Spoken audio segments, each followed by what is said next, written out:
ओंकारं बिंदुसंयुक्तं नित्यं ध्यायन्ति योगिनः कामदं मोक्षदं चैव ओंकाराय नमो नमः। कृष्णाय वासुदेवाय हरये परमात्मने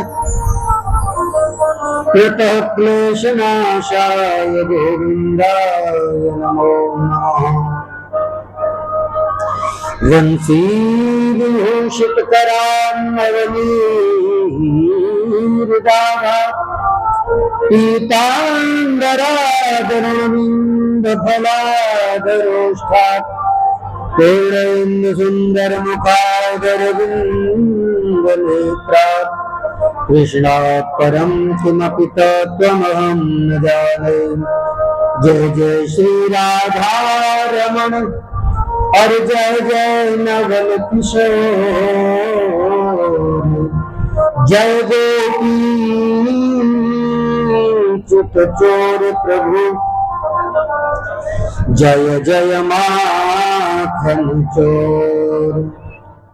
बोलिए कृष्ण कन्हैया लाल की, श्री भागवत महापुराण की, श्री व्यास जी भगवान की, श्री सुखदेव जी महाराज की, श्री परीक्षित जी महाराज की, सदगुरुदेव भगवान की, श्यावर रामचंद्र भगवान की, श्री हनुमान जी महाराज की, बोले बाबा बालकनाथ महाराज की, बोलिए कृष्ण कन्हैया लाल की, महाकाल भगवान की। हर हर महादेव, जय जय श्री राधे श्याम।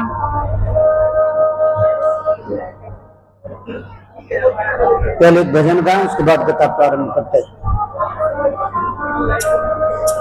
मेरा छोटा सा परिवार, हरि आ जाओ एक बार, मेरा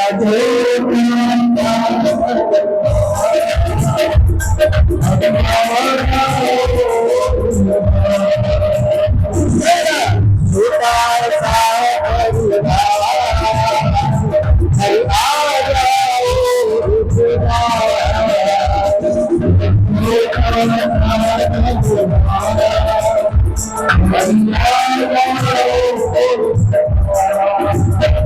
हरि आ जाओ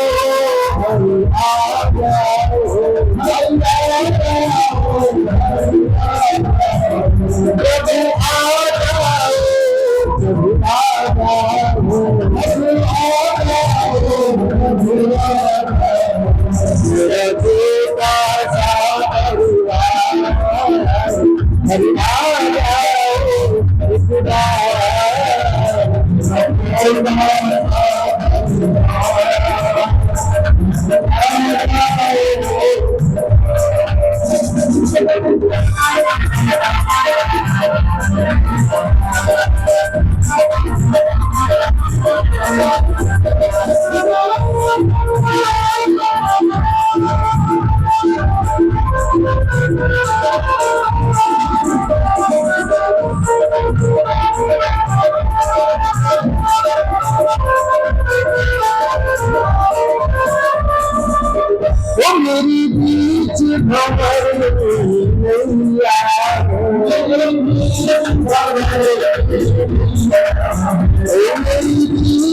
भंवर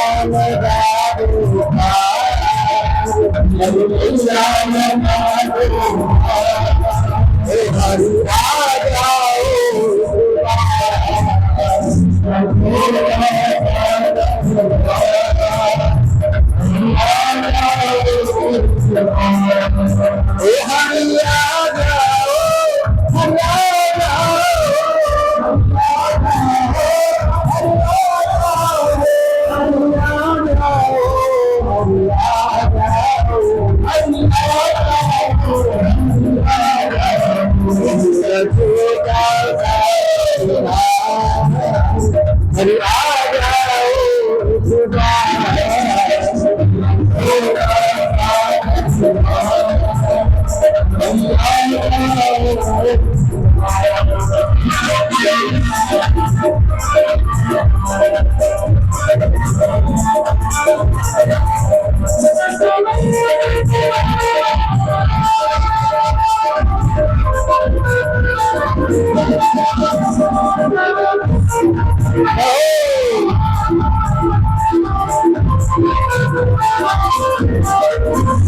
जग में नहीं कोई मेरा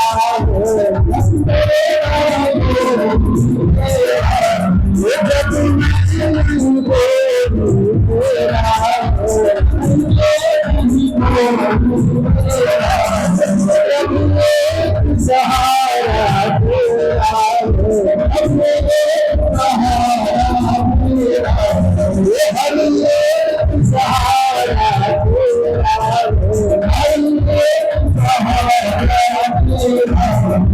अब तुम करो भगवान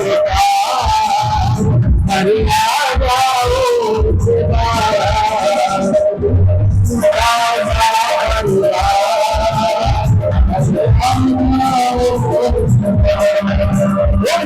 छोटा सा परिवार हरि आ जाओ खुदा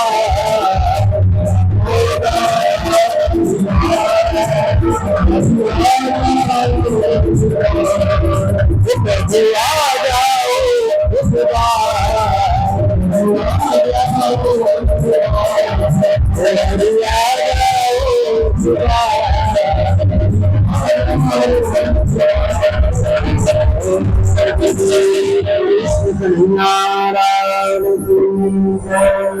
आज के आनंद की। चलिए अब बहुत शांति से बैठ जाएं, बहुत शांति से कथा सुने, क्योंकि आज की जो कथा है ऐसा कहते हैं कि जो आखिरी दिन की कथा मन लगा करके सुनते हैं, ध्यान से सुनते हैं, बातें नहीं करते, उनको पूरे 7 दिन की कथा का फल मिलता है। हम जो कथा सुनते हैं ना उसका फल भी तो है, ऐसे थोड़े सुनते हैं, ऐसे थोड़े हम लोग बोल रहे हैं, इसका फल है हमारे जीवन के दुख दर्द सब कुछ कथा जो है वो समाप्त करती है। कथा हमारे जीवन के दुख और दर्दों को समाप्त करती है, ऐसा हम मानते हैं। भगवान को हमने नहीं देखा, भगवान के बारे में हमने सुना है, ठीक है, लेकिन ऐसा कहते हैं कि यह कथा जो है यही भगवान का ही तो स्वरूप है। श्रीमद् भागवत भगवान का स्वरूप मानी गई है, तो इसलिए हम इतने ध्यान से, इतने प्रेम से यह कथा सुनते हैं। कल हम सुन रहे थे कि भगवान ने रुक्मिणी जी के साथ विवाह किया, ठीक है। रुक्मिणी जी के पिताजी तो नहीं, मतलब पिताजी तो भगवान कृष्ण के साथ करना चाहते थे, लेकिन उसका भाई नहीं चाहता था, वो शिशुपाल के साथ करना चाहता था, और शिशुपाल भगवान कृष्ण को अपना दुश्मन मानता है। विवाह के बाद तो और ज्यादा ही मानने लग गया था। तो कुल मिलाकर के रुक्मिणी जी चाहती कि भगवान कृष्ण के साथ विवाह हो, और रुक्मिणी ने एक पत्र भेजा पंडित जी के द्वारा। उस पत्र के आधार पर भगवान कृष्ण जो है आए, अपने साथ हालांकि सेना लेकर के आए थे, फिर भी बलराम जी को जैसे ही पता चला तो बलराम जी एक बड़ी सेना लेकर के पीछे पीछे गए कि कहीं युद्ध न हो जाए, कहीं लड़ाई न हो जाए, इसका ठिकाना नहीं। और हुआ तो वही, लेकिन कुल मिलाकर के भगवान कृष्ण की जीत हुई और भगवान ने रुक्मिणी जी के साथ विवाह किया। ऐसा कहते हैं कि भगवान श्री कृष्ण के 8 विवाह हुए, जो अष्टपटरानियां कहलाई। ऐसे तो भगवान श्री कृष्ण के 16,108 विवाह हैं, लेकिन अष्टपटरानियों के बारे में हम बहुत ही संक्षिप्त में आज आपके सामने भी कथा कहेंगे। आप बहुत ध्यान से सुने, और जो माताएं बातें कर रही हैं वो बात करना बंद कर दें, क्योंकि जब आप बातें करना बंद करेंगी तभी कथा ठीक से शुरू हो पाएगी, नहीं तो ध्यान बढ़ता है। जो सुनने के लिए आती हैं उनको आप नहीं सुनने देती। मेरे पास आपके बात ज्यादा नहीं आती, लेकिन जो पड़ोस में बैठी है उसके पास तो जाती है। तो याद रखें कि आप आई हो पुण्य कमाने, लेकिन बात करके आप पाप भी कमा सकती हो, ये मत भूलना। क्योंकि आप किसी की कथा में व्यवधान बन रही हो, और जब हम कथा में व्यवधान बनते हैं, किसी शुभ कार्य में व्यवधान बनते हैं, तो हमें पुण्य नहीं मिलता, हमें पाप लगता है। ये भी याद रखना चाहिए। इसलिए बहुत शांति के साथ कथा सुननी चाहिए। कथा का अपमान ही तो भगवान का अपमान है, अलग से थोड़ी करना है। और भगवान का जब अपमान होगा, अपराध होगा, तो फिर उसका पाप ही लगेगा। इसलिए हमको बहुत शांति के साथ कथा सुननी पड़ती है। ऐसा कहते हैं कि भगवान श्री कृष्ण का दूसरा विवाह जाम्बवती के साथ हुआ। ठीक है, ऐसा कहा जाता है कि सत्राजित ये भगवान सूर्य के मित्र थे और बहुत ही ओजस्वी और तेजस्वी राजा थे।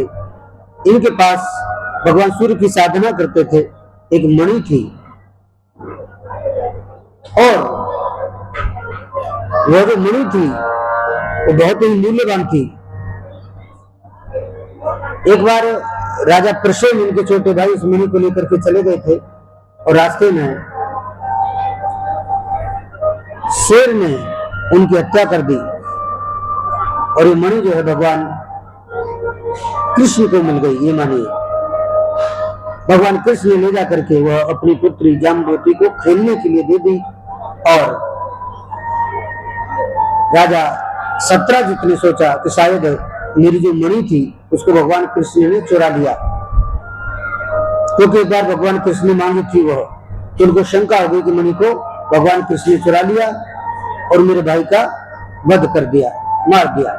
लेकिन कृष्ण नहीं, वो खुद शेर के साथ युद्ध हुआ था। कुल मिलाकर के भगवान कृष्ण ने सोचा कि मेरे ऊपर झूठा आरोप लग रहा है, मैंने मणि नहीं चुराई। लेकिन राजा ऐसा सोचता है, तो भगवान उस मणि की खोज करने के लिए गए, और कुल मिलाकर के भगवान खोजते खोजते जाम्बवंत जी की गुफा के दरवाजे तक पहुंच गए। और वहां तक पहुंचने के बाद जो साथ वाले थे उनसे कहा कि अगर मैं 12 दिन में इस गुफा से बाहर न आऊं तो आप सोच लेना कि मैं खत्म हो गया लड़ाई में। तो 12 दिन तक उन लोगों ने इंतजार किया जो साथ में गए थे, लेकिन युद्ध चला 27 दिन। 27 दिन तक युद्ध चलता है, और जो भगवान कृष्ण के साथ में गए थे उन लोगों ने इंतजार करते करते सोचा कि लगता है भगवान कृष्ण अब नहीं रहे, हमको वापस होना चाहिए। लेकिन 27 दिन बाद भगवान कृष्ण की जीत हुई और जाम्बवंत जी हार गए। जाम्बवंत जी ने अपनी जो बेटी थी जाम्बवती, उसका नाम था, ये वही जाम्बवंत जी जो राम जी के समय पर थे। ठीक है, हाँ। तो भगवान वो समझ गए कि आप साक्षात व्यक्ति, सामान्य व्यक्ति नहीं है, आप साक्षात भगवान हैं।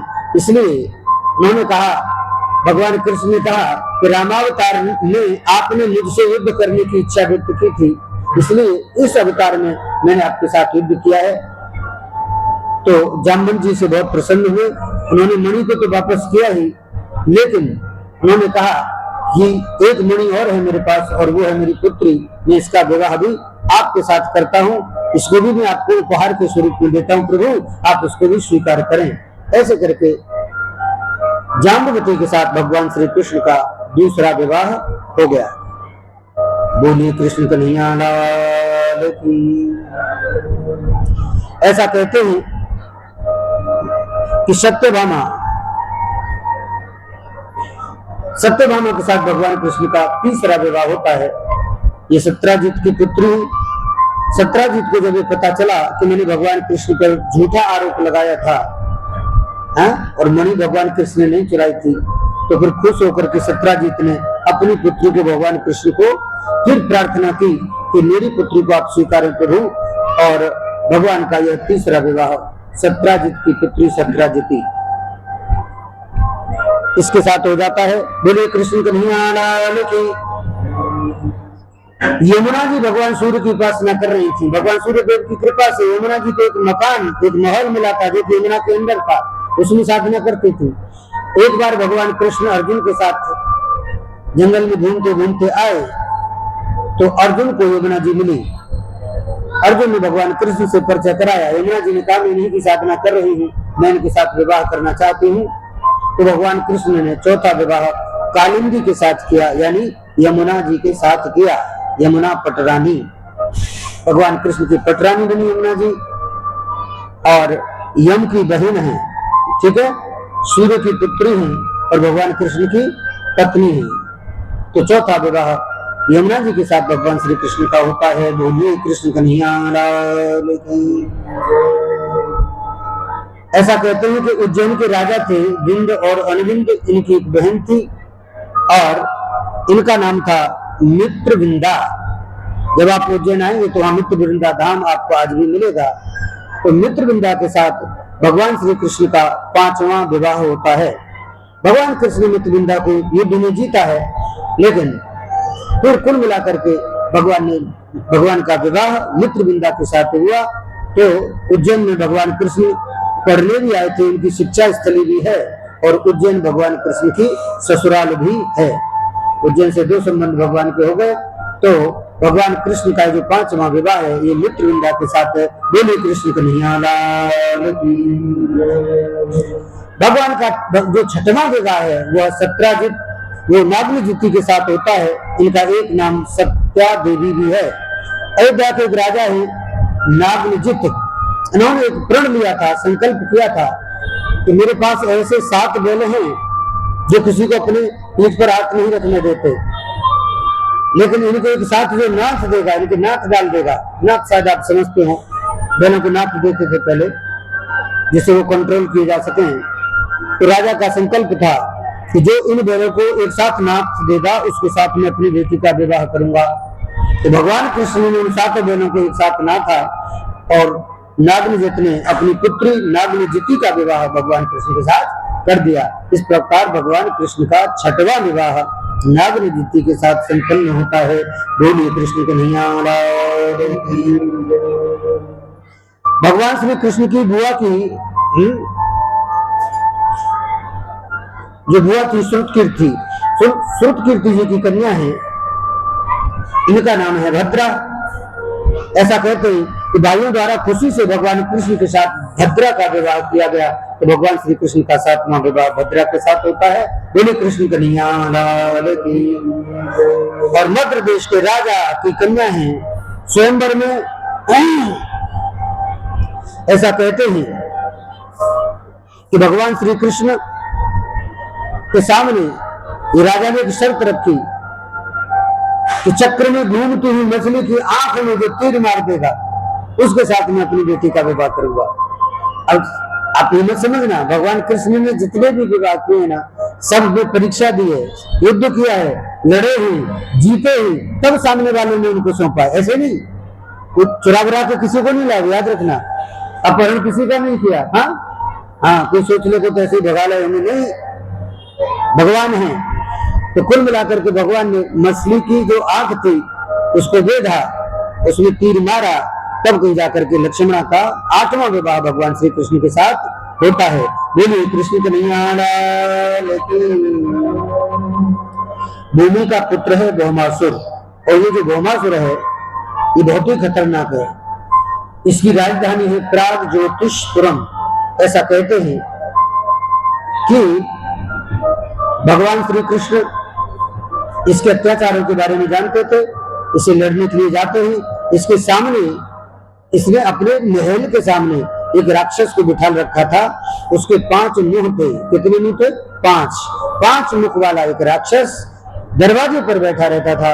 सबसे पहले भगवान का सामना उसी से हुआ। भगवान ने उससे युद्ध किया और उसको मार दिया। उसका नाम था मुर, इसलिए उसको मारने वाले भगवान श्री कृष्ण का नाम हो गया मुरारी। मुर धन अरि बराबर मुरारी। अरि माने शत्रु, जो मुर के शत्रु हैं, जो मुर के शत्रु है, ऐसे भगवान श्री कृष्ण, उनका नाम पड़ गया मुरारी। हम भी कीर्तन में कभी कभी गाया करते हैं, श्री कृष्ण गोविंद हरे मुरारी, हे नाथ नारायण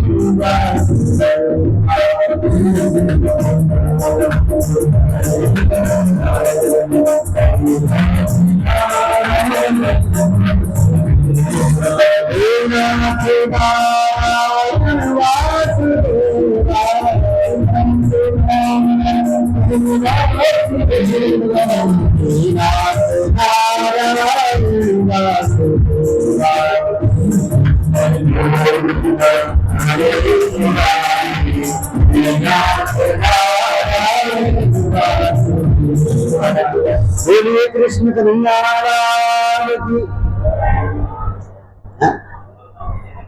कुल मिलाकर के भौमासुर है भूमि का पुत्र, ठीक है। और ऐसा कहते हैं कि जो सत्यभामा है उनको भूदेवी कहते हैं। तो भौमासुर एक वरदान के आधार पर मर नहीं पाता, लेकिन आज भूदेवी स्वयं भगवान श्री कृष्ण के साथ हैं, इसलिए भगवान श्री कृष्ण ने जैसे ही भौमासुर के साथ युद्ध किया है,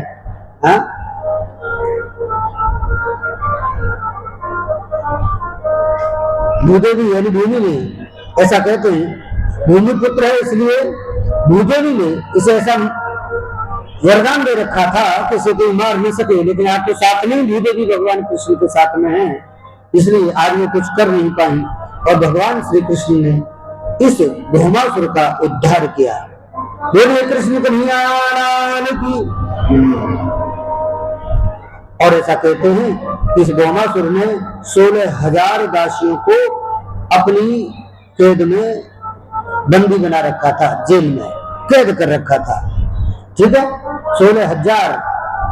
और जैसे ही भौमासुर मरा तो 16,000 दासियों को भगवान ने उसकी जेल से मुक्त कर दिया। बोले जाओ आज से आप मुक्त हैं, आपका बंधन करने वाला यह राक्षस आज समाप्त हो चुका है। उन दासियों ने हाथ जोड़ करके भगवान श्री कृष्ण से प्रार्थना की, बोले प्रभु अब हम आखिर इतने दिन इसके संरक्षण में रही हैं, तो अब हमारे ऊपर दुनिया में कौन भरोसा करेगा, इसलिए प्रभु आप कैसे भी हमको स्वीकार करें, हम और अब कहीं जा नहीं सकते। अगर आप हमको स्वीकार नहीं करेंगे तो याद रहे कि हम या तो किसी गलत रास्ते पर चली जाएंगी, अन्यथा हमको मरना पड़ेगा। तो भगवान कृष्ण ने कहा कि मरने की आवश्यकता नहीं है, चलो कोई बात नहीं, आप मरे मत। उनको अभय दान दिया, उनको जीवन दिया और 16,000 से विवाह किया, ठीक है। तो भगवान श्री कृष्ण के 16,000 विवाह एक साथ हो जाते हैं। तो कहने का मतलब ये है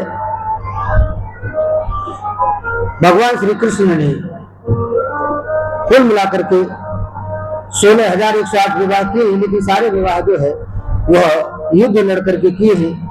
सामान्य रूप से भगवान श्री कृष्ण का एक भी विवाह नहीं हुआ है। अब लोग कहते हैं कि भगवान कृष्ण की जो 16,000 पत्नियां हैं आखिर ये हैं कौन? तो विद्वानों ने कहा कि वेदों का जो उपासना कांड है उसके 16,000 जो मंत्र हैं वो भगवान कृष्ण की 16,000 पत्नियां हैं, और गोपाल परक जो 100 उपनिषद हैं वो भगवान की 100 पत्नियां हैं, और 8 पत्नी जो है उसको अष्टधा प्रकृति कहा गया। ये इसका वेदांत अर्थ महापुरुषों ने बताया है। और भगवान श्री कृष्ण अब प्रेम के साथ में द्वारका में निवास करने लगे। कथा कहती है कि भगवान कृष्ण के एक एक रानी से 10-10 पुत्र हुए। कितने हुए? 10-10, एक एक रानी से।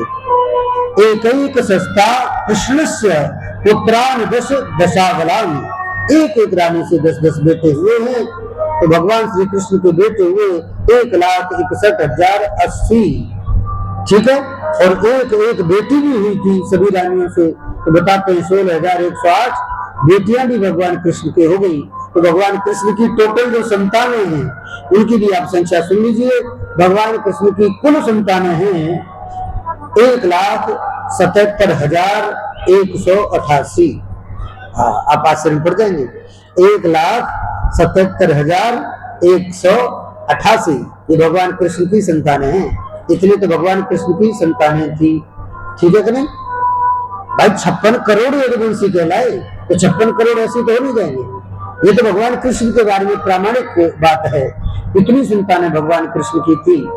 आइए, एक बार भगवान कृष्ण ने रुक्मिणी से हंसी मजाक करते हुए कहा, रुक्मिणी जी हमें समझ में नहीं आया कि आपने हमारे अंदर ऐसा क्या देखा कि आपने हमसे विवाह किया।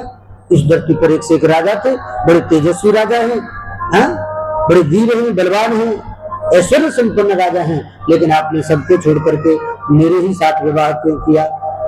और हाँ, एक बात और कहना चाहता हूँ कि अगर आपको ऐसा लगता हो कि आपने जल्दीबाजी में कोई निर्णय ले लिया है, गलती हो गई है, तो भी आप तलाक ले सकते हैं। समझ गए कि नहीं? मजाक कर रहे थे कि अभी आप चाहे तो छोड़ सकते हैं। तो अब उन्होंने तो हंसी मजाक में कहा था, लेकिन रुक्मिणी जी इसको सीरियसली ले गई। थोड़ा उनको दुख हुआ, मतलब बहुत ज्यादा दुख हुआ। रुक्मिणी जी तो रोने लगी कि आखिर आप ये कह क्या रहे हैं। तो भगवान कृष्ण का और रुक्मिणी का यहाँ बड़ा प्यारा सा संवाद हुआ है। भगवान कृष्ण ने रुक्मिणी जी की परीक्षा लेना चाहा है, तो रुक्मिणी ने कहा कि प्रभु, आपने जो बात कही है ये मुझे बिल्कुल जमे नहीं। भगवान कृष्ण ने कहा कि राजपुत्री सीता भूपैः लोकपाल विभूतिभिः महानुभावैः श्रीमती रूपोदार्य बलोदितैः। एक से तेजस्वी राजाओं का वर्णन किया था। द्रौपदी ने कहा कि आप जिन राजाओं को परोपकारी बता रहे हैं, जिन राजाओं को बलवान बता रहे हैं, जिन राजाओं को ऐश्वर्यवान बता रहे हैं, और अपने आप के लिए कह रहे हैं कि उनके सामने मैं तो डरपोक हूँ, मैं तो रणछोड़ हूँ, मैं तो युद्ध छोड़ करके भाग गया था, तो आपने मेरे साथ विवाह क्यों किया? और आप कह रहे हैं कि मेरे तो बाप का भी कोई ठिकाना नहीं। कोई कहता है मैं वसुदेव जी का बेटा हूँ, और कोई कहता है मैं नंद बाबा का बेटा हूँ। मेरे तो बाप का कोई ठिकाना है नहीं, आपने मेरे साथ विवाह क्यों किया? भगवान ने कहा कि आप सुंदरता की अगर बात करती हो तो मैं तो काला कलूटा हूँ, एक से एक सुंदर राजा थे, आपने उनके साथ विवाह क्यों नहीं किया? ऐसे करके भगवान ने रुक्मिणी जी की परीक्षा ली।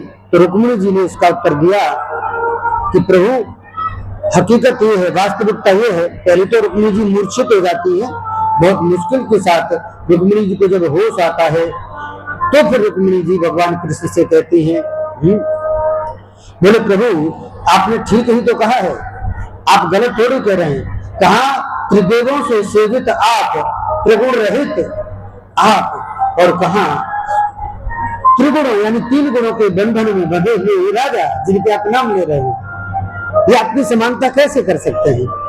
रुक्मिणी जी कहती हैं कि सिंहासन रहित होने की जहां तक बात है प्रभु, तो आपके भक्त ही जब सिंहासन को ठुकरा देते हैं तो आपको तो सिंहासन की आवश्यकता ही नहीं।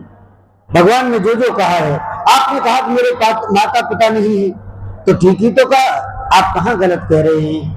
रुक्मिणी जी ने कहा कि पिता से लोकस्य चराचरस्य त्वमास्य पूज्यस्य गुरोर्गरीयान्। पिता से लोकस्य चराचरस्य, इस सारे चर और अचर संसार के पिता आप हैं, आप ही सबके गुरु हैं, आप ही सबके माता और पिता हैं। ऐसा कहा। वसुदेव सुतं देवं कंस चाण्डूरमर्दनम् देवकी परमानंदम् कृष्णं वंदे जगद्गुरुम्। रुक्मिणी जी कह रही है प्रभु, आप ही सच्चे अर्थों में सबके माता पिता हैं, आप ही सच्चे अर्थों में सबके गुरु हैं। आपने कहा कि मेरे पास खाने का ठिकाना नहीं, तो मैंने तो सुना है कि आप तो छोड़िए, जो आपके भक्त हैं वही जब मस्त रहते हैं, कबीरा सब जग निर्धना, धनवंता नहीं कोई, और धनवंता के जानिए जाके राम नाम धन हो। तो आपके भक्त इन सब चीजों से, भौतिक वस्तुओं से प्रेम नहीं करते, तो आप तो महान, आप तो भगवान हैं, आप क्यों करोगे? नानक दुखिया सब संसार, सोई सुखी जाके नाम आधार। आपके भक्तों का धन आपका नाम होता है प्रभु, आप कोई सामान्य नहीं है।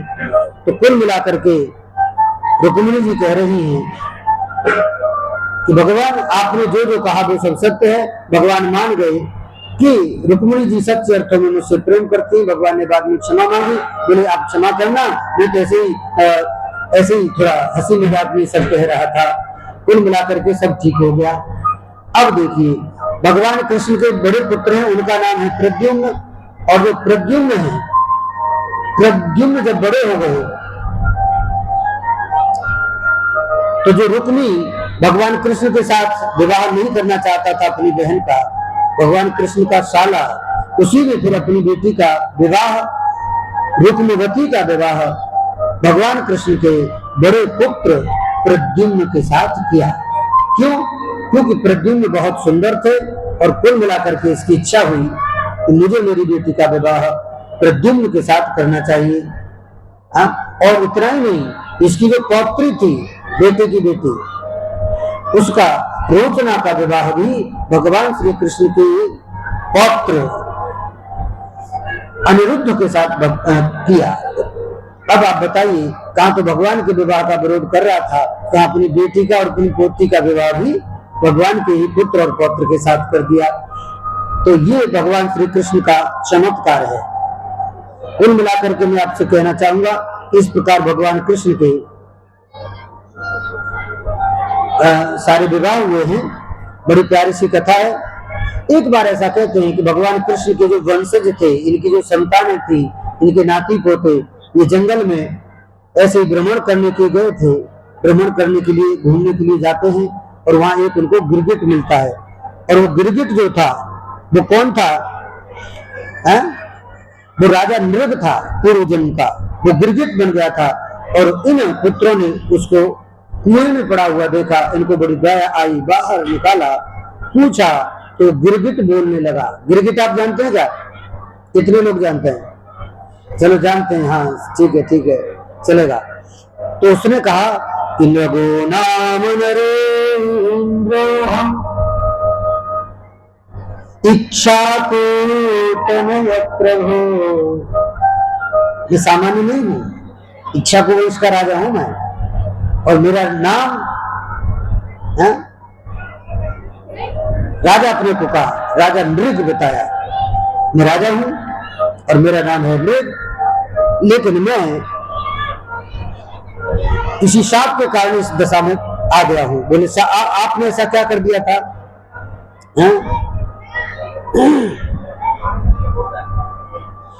बोले मैं बहुत बड़ा दानी था, आकाश में जितने तारे हैं या तो धूल में जितने कण हैं उतनी गाय में दान करता था, इतना बड़ा दानी था। लेकिन एक दिन एक गरीब ब्राह्मण जो है वो मेरे पास आया, उसकी गाय किसी ने ले ली थी और मैं उसके साथ ठीक से न्याय नहीं कर पाया। उस गरीब ब्राह्मण के साथ मैंने अन्याय किया और गरीब ब्राह्मण को न्याय देने के कारण, न्याय न देने के कारण मुझे उस गरीब ब्राह्मण ने शाप दे दिया और उसके कारण मैं गिरगिट बन गया। कथा का संदेश है, मैसेज है कि आपसे किसी के लिए अच्छा हो सके तो करो, लेकिन बुरा किसी का मत करो। हैं? हाँ,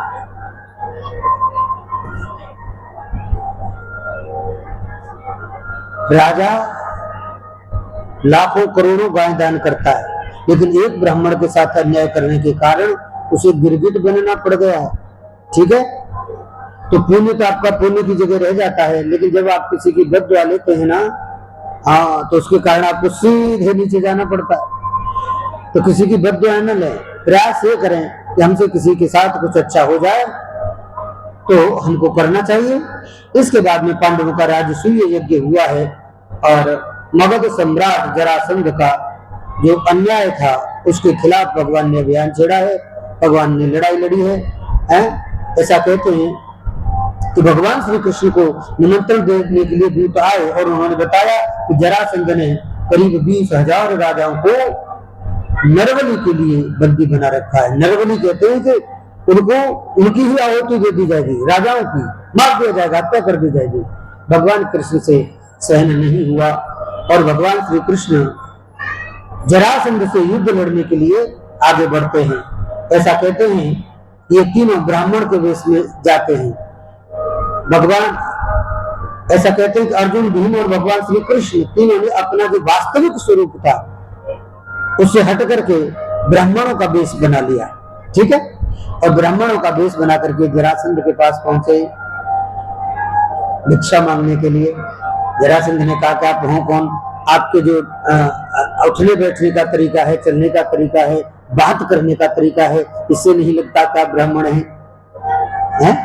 आपको है कौन, लेकिन ये बताते नहीं किस लिए आए, किस लिए आपको आपका आना हुआ है। क्या कहा पता है? उन्होंने कहा कि हम आपसे भीख लेने के लिए आए हैं।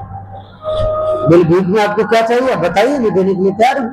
तब उन्होंने कहा कि युद्धम नो देह राजेंद्र बिंदसो यदि मन्यसे, हम आपसे द्वंद्व युद्ध करना चाहते हैं, लड़ना चाहते हैं, लड़ने की भीख मांगने आए हैं। जरासंध ने कहा मुझे लग तो रहा था कि ब्राह्मण नहीं दिख रहे हैं, क्षत्रिय थे, लड़ने के लिए आए थे, तुझे मारने आए, कुल मिलाकर के अंदर एक लिए था।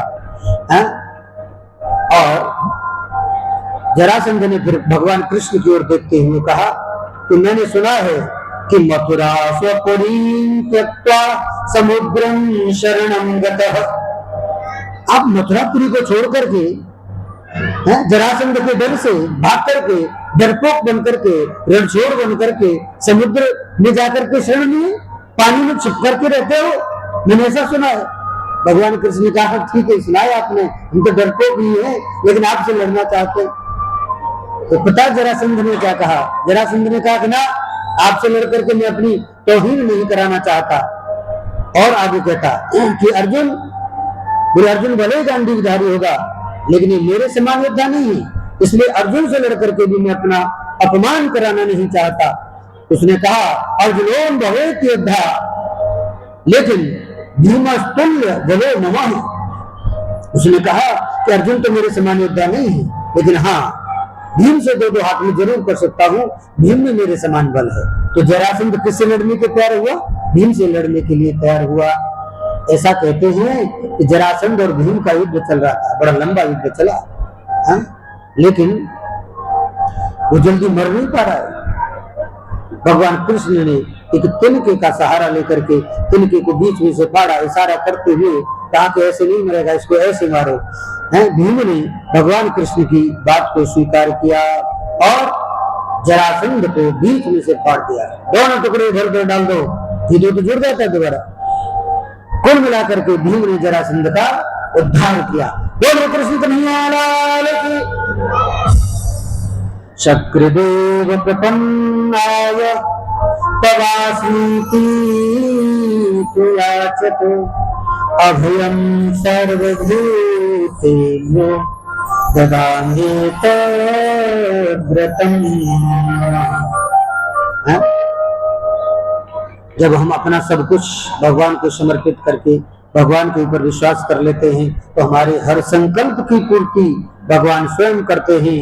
तस्मात् सर्वेषु कालेषु माम अनुस्मरेद्य च। भगवान गीता में कहते हैं कि अर्जुन, तू सब कुछ छोड़, मेरी आज्ञा का पालन कर। और क्या कर? बोले युद्ध च, युद्ध कर, मेरी शरण में आजा। मामेकं शरणं व्रज। जब मेरी शरण में आएगा, मेरी आज्ञा का पालन करेगा, तो तेरा उद्धार होगा। और अर्जुन भगवान की बात को अंत में जाकर के स्वीकार भी करते हैं। तो कुल मिलाकर के फिर 20,000 राजाओं को मुक्त कराया, जरासंध की कैद से छुड़ाया। अब बताइए कितना बड़ा 20,000 हत्याएं होने वाली थी, लेकिन भगवान कृष्ण पहुंचे, जरासंध को भीम के द्वारा मरवाया और 20,000 राजाओं को मुक्त कराया। ये भगवान कृष्ण का व्यवहार है। यज्ञ होता है, यज्ञ में सबको सेवा की जाती है। ऐसा कहते हैं कि दान भंडार का काम कर्ण और दुर्योधन को दिया गया। जब यज्ञ हो तो सब लोगों को अपने अपने हिसाब से सेवाएं करनी चाहिए। आज अपना इतना विशाल भंडारा होने जा रहा है, तो अभी हम देख रहे थे कि यादव जी आपसे कह रहे थे कि मैं किसी से कुछ कहूंगा नहीं, लेकिन आप अपने अपने तरीके से सब काम करना, क्योंकि ये जो भंडारा है ना इतना बड़ा, ये सब का है, किसी एक का नहीं।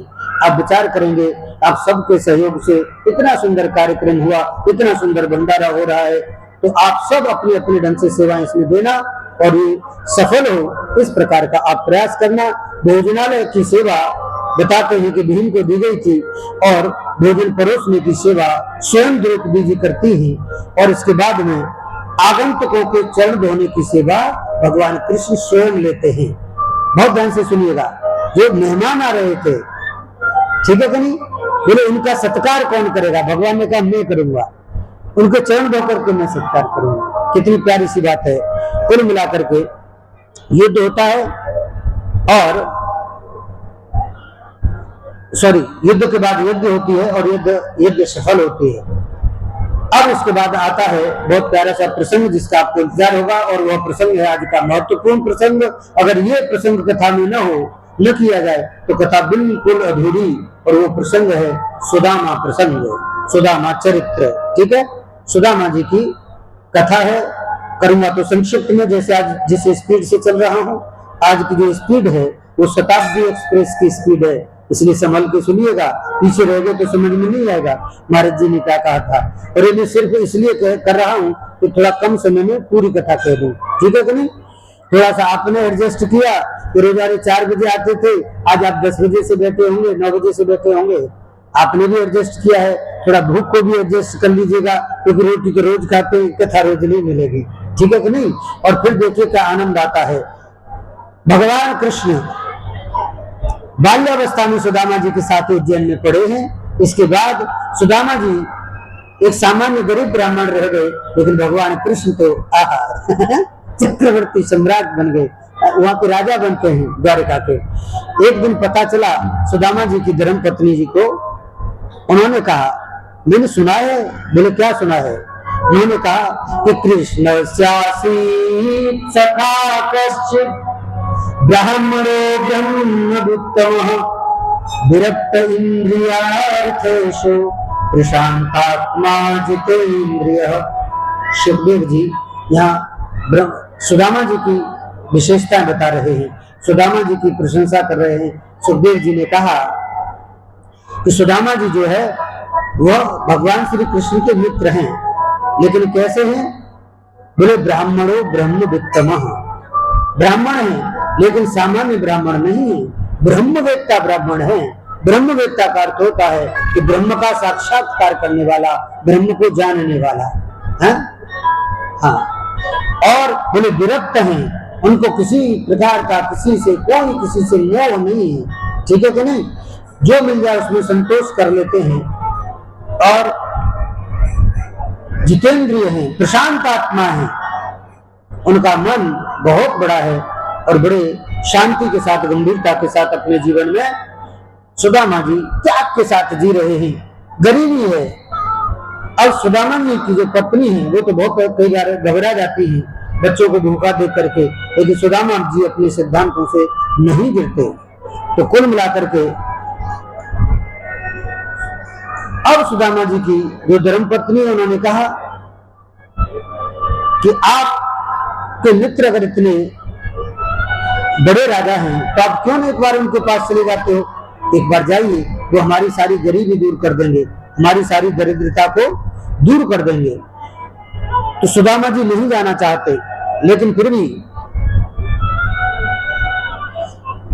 ये भेजना चाहते हैं। सुदामा जी ने कहा कि आप भेज तो रही हो, लेकिन मेरी जाने की बिल्कुल भी इच्छा नहीं है, लेकिन फिर भी नहीं मानी। तो सुदामा जी ने कहा कि मेरा मित्र इतना बड़ा है तो मैं इसके लिए कुछ तो लेकर के जाऊंगा, कुछ उपहार ले जाना पड़ेगा, हमारे पास तो वो भी नहीं है।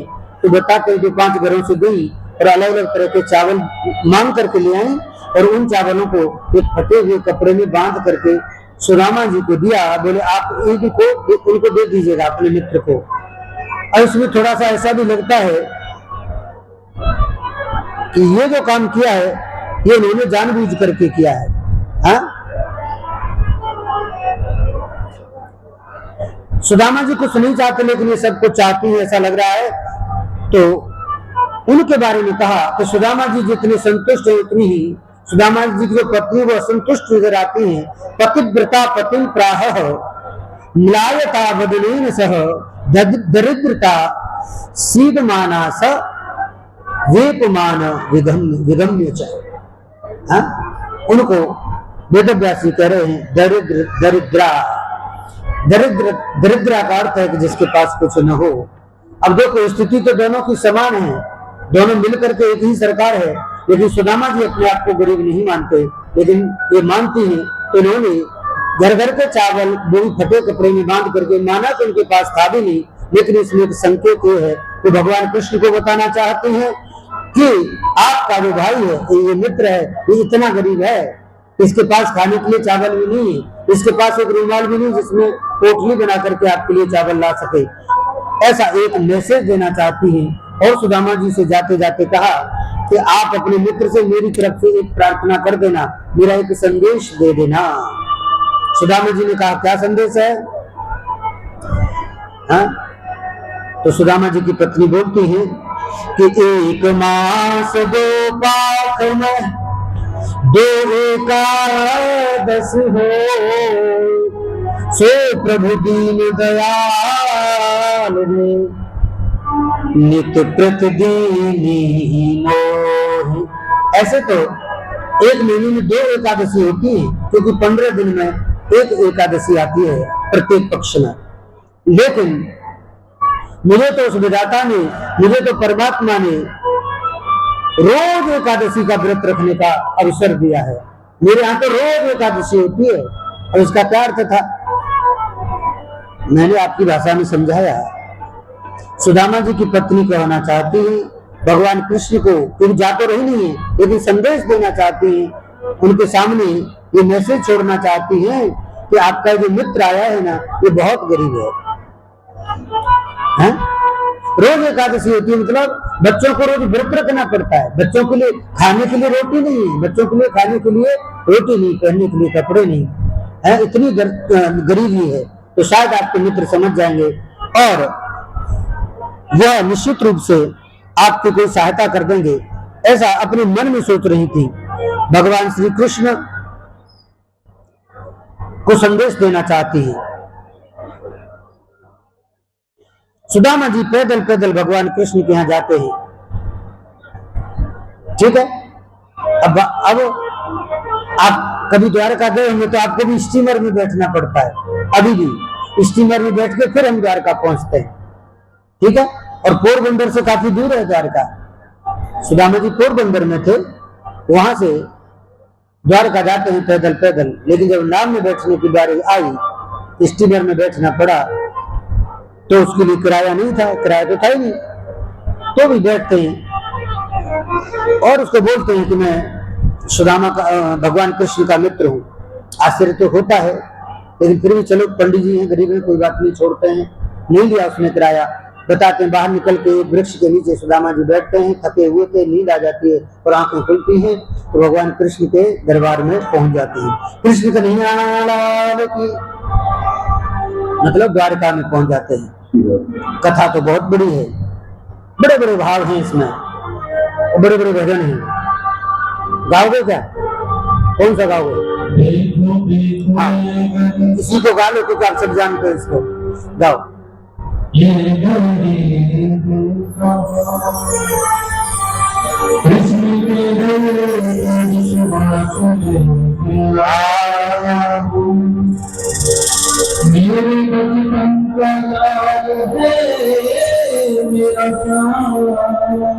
हो।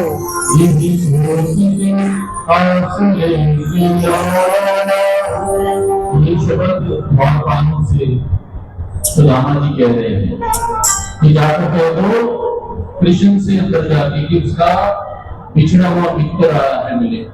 आइए सुंदर बातों से तारीफ करने और क्या करना है।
कृष्ण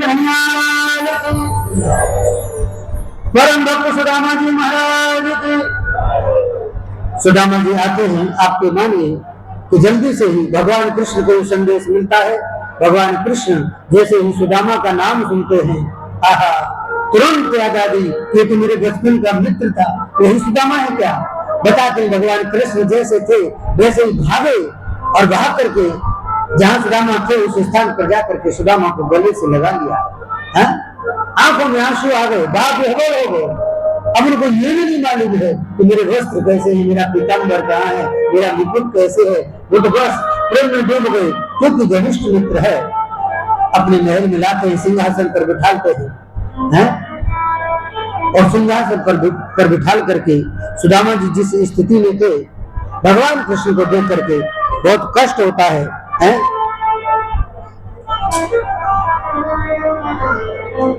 भगवान कृष्ण ने क्या देखा, बहुत प्यारा सा पद है। भगवान कृष्ण देख रहे हैं कि ऐसे बिहाल दिवाइन सम पग कंटक जाल लगे कुंजो, हाय महादुख पाए सखा तुम आए है। आपके पैरों में जो कांटे लगे हुए हैं, आपकी जो विगाई फटी हुई है, आपके जो वस्त्र में देख पा रहा हूँ, आपका जैसा जीर्ण शरीर है, इसको देख करके लग रहा है मेरे मित्र आपने बहुत कष्ट पाया है, आपने बहुत दुख देखे हैं। लेकिन भगवान स्वयं में बात कह रहे हैं, सुदामा जी अपने मन से कुछ नहीं कह रहे। भगवान कृष्ण ने कहा कि हे भगवान, बोले आपने इतने दुख पाए लेकिन कभी मुझे याद नहीं किया, कभी आप मेरे पास नहीं आए, किसी ने मेरे बारे में बताया नहीं, आखिर क्या हुआ? इतना ही नहीं, ऐसा कहा है कि देखी सुदामा की दीन दशा, करुणा करके करुणा मुझे। भगवान कृष्ण की आंखों में आंसू आ गए और पानी पर रात को हाथ छो, नहीं नहाने को जल सौंप है। भगवान कृष्ण की आंखों से जो आंसू बह रहे थे, उसी से भगवान कृष्ण ने सुदामा जी के चरणों को धोया, चरण प्रक्षालन किया। ऐसे तो सारी रानियों को बुलाया है, सोने के मटके में, कलशों में जल मंगाया है, रानियों से चरण बुलवाए हैं, लेकिन भगवान कृष्ण ने रानी साथ में जरूर नहीं है, अपने हाथ से सुदामा जी के चरण धो रहे हैं और अपने ही वस्त्र से सुदामा जी के चरणों को पहुंच रहे हैं। ऐसा कहते हैं कि इतना ही नहीं, भगवान कृष्ण ने सुदामा जी के चरणों का चरणामृत अपने सिर पर धारण किया है। और फिर कहा कि वास्तविकता तो ये है कि विप्र प्रसादात् धरणी धरो हम, शेषनाग के रूप में जब इस धरती के वजन को मैं अपने सिर पर धारण करता हूँ और ये ताकत मुझे में कहीं आती है तो ब्राह्मणों की सेवा के प्रताप से आती है। ये भगवान कृष्ण कह रहे हैं, विप्र प्रसादात् धरणी धरो हम और विप्र प्रसादात् कमलावरो हम। मैं कमलापति हूँ। लक्ष्मी जी ने अगर अपने पति के रूप में मेरा वर्ण किया है तो इसके पीछे भी मेरे ऊपर ब्राह्मणों का आशीर्वाद है, प्रसाद है। देखो ये कौन कह रहा है? भगवान कृष्ण। समझना चाहिए, हम कथा सुनते हैं तो कथा में कोई मैसेज है, कोई संदेश है, कथा आपको कुछ कहना चाहती है, कथा आपको कुछ सिखाना चाहती है। केवल ऐसे नहीं यहाँ आए और ताली बजा करके चले गए, नहीं। ग्रंथ आपको जो कह रहे हैं आप उसको समझो। कुल मिलाकर के भगवान श्री कृष्ण सुदामा जी के चरण धोकर के अपने आप को धन्य महसूस कर रहे हैं और कह रहे हैं कि मित्र, आप जैसे त्यागी, आप जैसे संतोषी और आप जैसे भक्त ब्राह्मण को पाकर के आपकी चरण रज से आज हमारी द्वारकापुरी पवित्र हो गई है। क्या हो गई है? पवित्र हो गई है। समझ गए कि नहीं? ये सुदामा जी का सम्मान है। इससे बड़ा क्या सम्मान होगा? सुदामा के त्याग की प्रशंसा करते हैं और इसके बाद में ऐसा कहा जाता है कि सुदामा जी जब बैठे थे वहां सारी रानियों से परिचय कराते हैं। खुद भी पूछा सुदामा जी से, और भैया शादी वादी हो गई कि नहीं? शादी तो हुई होगी, बच्चे भी होंगे। कितने बच्चे हैं? इतने दिन बाद मिल रहे हैं, बूढ़े हो गए।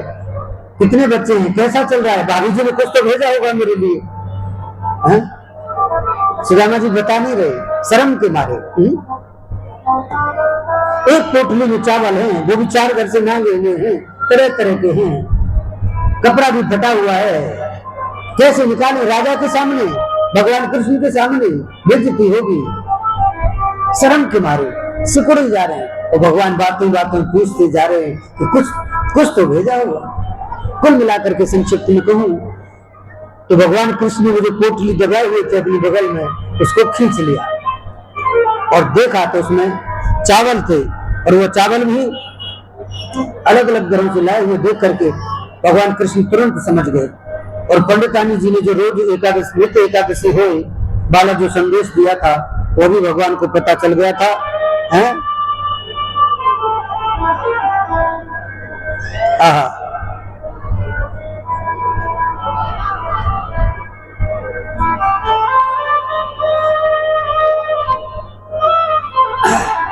भगवान कृष्ण ने उस सुदामा जी के द्वारा जो लाए हुए चावल हैं उनको खाने का मन बनाया और ऐसा कहते हैं कि जैसे ही पहली मुट्ठी भगवान ने ली और खाई और कहा कि अयेन विश्वात्मा प्रयंताम, मैंने जो एक मुट्ठी चावल सुदामा जी को खाया है इससे पूरे विश्व की आत्मा तृप्त हो। समझ गए? पूरा विश्व मान लीजिए तृप्त तृप्त हो जाए, पूरा विश्व जैसे भूखा हो तो उसकी भूख भाग जाए, मेरी भूख भागी तो पूरे विश्व की भूख भाग जाए, तो भागी जाएगी, क्योंकि हम सब तो उन्हीं के अंश हैं। जब अंश की भूख भागेगी तो अंशों की भूख अपने आप भाग जाएगी। अब सुदामा जी के जो चावल थे, उसकी एक मुट्ठी चावल खाने के बदले सुदामा जी को दे रहे हैं। क्या दे रहे हैं? बोले एक छत्र सम्राट का सुख सुदामा जी को देता हूं। मतलब एक छत्र सम्राट, पूरी धरती का जो राजा होता है, उस राजा को जो सुख मिलता है वो सुख सुदामा जी को मिले, ऐसा आशीर्वाद भगवान, यानी ऐसे ये वादा भगवान कर रहे हैं, ऐसा कहिए आशीर्वाद दे रहे। एक मुट्ठी चावल के बदले में सम्राट का सुख दे दिया। अच्छा, आगे दूसरी मुट्ठी खाते हैं और दूसरी मुट्ठी खाते ही कहते हैं स्वर्ग लोक की संपदा का सुख मैं सुदामा जी को प्रदान करता हूं।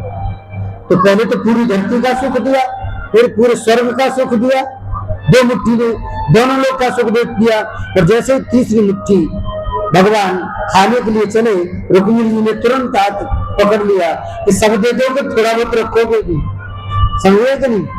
ऐसा। खैर, कुल मिलाकर के भगवान ने सब कुछ दे दिया और पंडितानी जी को संदेश भी दे दिया, एक संदेश भी दे दिया। पंडितानी जी ने जो कहा था ना कि एक मास दो पाक में दो एकादशी हो, लेकिन प्रभु दीन दयाल की सो प्रभु दीन दयाल के नित्य प्रत दीनी मोह, सो प्रभु दीन दयाल में नित्य प्रतिदिनी मोह। ये जो कहा था कि आपने तो हमको तो रोज एकादशी दी है, उसका उत्तर भगवान कृष्ण ने दिया है कि होनी की सो हो गई। भगवान कृष्ण कह रहे हैं पंडितानी जी जो एकादशी होनी थी, भाभी जी आपकी जो एकादशी होनी थी वो अब तक हो गई। अब तक जो गरीबी थी वो थी, लेकिन आज के बाद अब कोई एकादशी आपको देखने के लिए नहीं मिलेगी। भगवान ने संदेशा भेजा है, होनी की सो हो गई, फिर नहीं ऐसा हो भाभी तेरे भवन में नित्य द्वादशी हो। रोज पारायण करना, रोज भोजन करना, कभी एकादशी नहीं आएगी। ये भगवान है, इसलिए करुणा सागर इनको कहा गया है। भगवान श्री कृष्ण ऐसे तो सुदामा जी को कुछ नहीं देते, रोकने के लिए कहते हैं, क्योंकि सुदामा जी एक रात्रि केवल द्वारका में रहते हैं और दूसरा दिन होते ही जैसे ही सारी रानियों से परिचय भगवान ने कराया, सबको आशीर्वाद दिलाया, धीरे से बीच में पूछ लिया, वृद्ध थे हाथ तक गया, खुश रहो, प्रसन्न रहो, पुत्रवती भव, आयुष्मान भव, आरोग्यवान भव, यानी क्या क्या आशीर्वाद देते जा रहे थे। हाथ तक गया, लेकिन रानियां तो खत्म नहीं हो रही है, 16,108 है, कितना आशीर्वाद है। हाथ थक गया, धीरे से बीच में पूछ लिया, भैया ये सब अपनी ही है, ऐसा पूछ लिया। भगवान ने कहा कि आप सब दीजिए, अभी तो बहुत है, काफी लंबी लाइन है। तो फिर सुदामा जी ने सबको इकट्ठा ही आशीर्वाद दे दिया, ठीक है कि नहीं? ऐसे करके वहां से विदा होते हैं। देखने में भगवान ने कुछ नहीं दिया, लेकिन सब कुछ दे दिया था। सुदामा जी जैसे घर आते हैं तो जहां सुदामा जी की झोंपड़ी थी, कुटी थी कुटी, अब वहां तो बड़ा भारी महल खड़ा है। पंडितानी जी आई आगे से सखियों के साथ में। तो पहले तो सुदामा जी ने अड़ोसी पड़ोसी से पूछा, भैया मेरी यहाँ कुटी थी वो कहाँ गई? मैं कहाँ आ गया हूँ, भूल तो नहीं गया? पड़ोसी ने कहा, पंडित जी ये सब आपकी तो है, ये महल आपके? हाँ, बोले झूठ बोल रहे हो, मेरे महल कैसे हो जाएंगे, मेरी तो छोटी सी कुटी थी। पंडितानी जी आई, देवी जी यहाँ हमारी एक बूढ़ी ब्राह्मणी रहा करती थी। पंडितानी जी ने कहा नहीं हूँ। समझ गए? बोले मैं तो हूँ, आप पहचान नहीं रहे, भले मैंने आपको एक वहां द्वारका भेज दिया। कुल मिलाकर के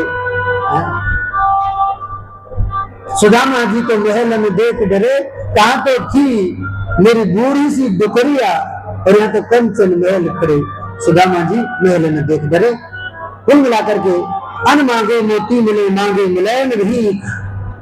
सुदामा जी ने कुछ मांगा नहीं, याद रखना, और मांगा नहीं तो भगवान कृष्ण ने कहा कि जो नहीं मांगे उसको सब कुछ देने की जो जिम्मेवारी है, जो कर्तव्य है वो मेरा होता है, समझे? सुदामा जी को भगवान ने सब दे दिया, चकाचक हो गए। बोले कृष्ण कन्हैया लाल की। ऐसा कहते हैं कि एक बार भगवान ने अपने माता पिता से पूछा, वृद्ध माता पिता से, आपकी कोई इच्छा? उन्होंने कहा बेटा कोई इच्छा नहीं है, एक यज्ञ एक बार हो जाए। एक यज्ञ कराते हैं भगवान माता पिता की इच्छा पूर्ति के लिए।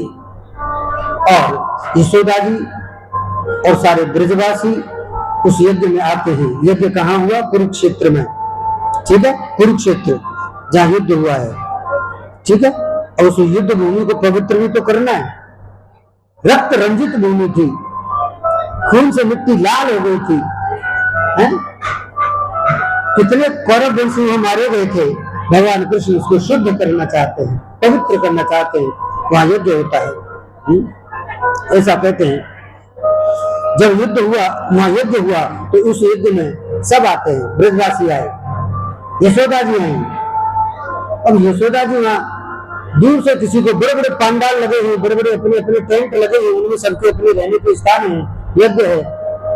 यशोदा जी पूछ रही है, अरे भैया यहाँ कोई हमारा कनुआ भी रहता है, कनुआ। अब आप बताइए भगवान कृष्ण को कनुआ के नाम से कौन जानता है? अब कनुआ के नाम से कोई नहीं बताता। कुल मिलाकर के धीरे धीरे, कुल मिलाकर के माता जी भगवान कृष्ण के पास पहुंचती हैं। भगवान कृष्ण भावुक हो जाते हैं, माता जी को प्रणाम, लेट करके प्रणाम करते हैं। माता जी ये प्रद्युम्न है। बोले इतना बड़ा है नाती है आपका? ये अनिरुद्ध है, बेटे का बेटा। सबका परिचय कराते हैं। माता जी बहुत प्रसन्न होती है। ऐसा कहा जाता है कि उसमें राधा रानी भी आई।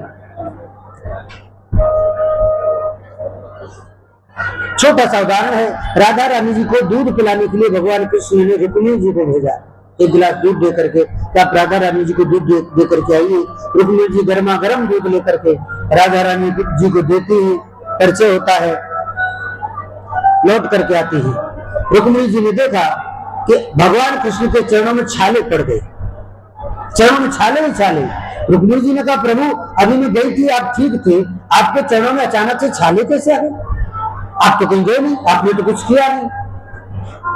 तब भगवान कृष्ण ने कहा, रुक्मिणी से कहा कि आप राधा रानी को जो दूध पिला करके आई हैं, वो दूध गर्म था क्या? समझे? समझ में आता हो तो समझ लेना, नहीं तो कोई बात नहीं। राधा जी भगवान कृष्ण से इतना प्रेम करती हैं कि गर्म दूध जब राधा जी ने पिया तो भगवान कृष्ण के चरणों में छाले आ गए। समझे? उनके हृदय में चरण है भगवान कृष्ण के, राधा जी के। ऐसे ही राधे राधे नहीं लगते हैं। ऐसे तो कोई इस धरती पर किसी को प्रणाम भी नहीं करता, नाम कौन जपेगा? हम अपने माँ बाप को प्रणाम करना तक उचित नहीं समझते। राधा रानी भगवान कृष्ण से कितना प्रेम करती हैं, इसका यह उदाहरण है। 100 वर्ष बाद ब्रजवासी मिल रहे हैं भगवान श्री कृष्ण, बहुत प्रसन्न है, शांति के साथ यह यज्ञ संपन्न होता है। बोलिए कृष्ण कन्हैया लाल की। चलिए थोड़ा सा और सुन लें। एक बार भगवान कृष्ण ने अपने बालकों को उपदेश दिया, बच्चों को, और बच्चों से कहा कि सुनो, रूप यौवन संपत्ति प्रभुत्वम अविवेकता एक नव्य नार्थाय किम यत्र चतुष्टयी। बच्चों से कहा कि देखो, अगर कोई युवान हो, जवान हो, सुंदर हो, उसके पास संपत्ति हो और उसके पास प्रभुत्व हो, कोई पद मिल जाए, ठीक है, ऐसा कहा। और इन सब के साथ साथ अगर कोई ये सब भी हो और अविवेकी हो, मतलब उसको विवेक न हो, ज्ञान न हो, तो उसका जो विनाश है वो सुनिश्चित है, उसका विनाश हो जाएगा। बच्चों ने ध्यान से नहीं सुना। भगवान कृष्ण ने बच्चों को उपदेश देते हुए कहा कि ध्यान, मेरे इतनी बड़ी संतानें हैं, आप इतने सब हैं, कभी किसी संत का अपमान मत करना। सब कुछ करना लेकिन संत का अपमान मत करना, भगवान कृष्ण ने कहा। बच्चों ने सुना लेकिन धैर्य से सुना, कुछ दिन बाद में एक ऐसी घटना घटित हुई, यही बच्चे घूमने के लिए एक बार बताते हैं जाते हैं और वहां संतों की मंडली इनको मिलती है। ऐसा कहते हैं कि इन बच्चों ने संतों का अपमान किया। भगवान कृष्ण महाराज जी बहुत नुकसान हो गया, क्या फर्श गिर गया और बाली गिर गई, काम किया ला उसने कर दे तो है कर दे, किसी बाली गिर गई है, किसी बटुआ गिर गया, फिर चीनी लाई से गई और लास्ट में मैं कभी क्या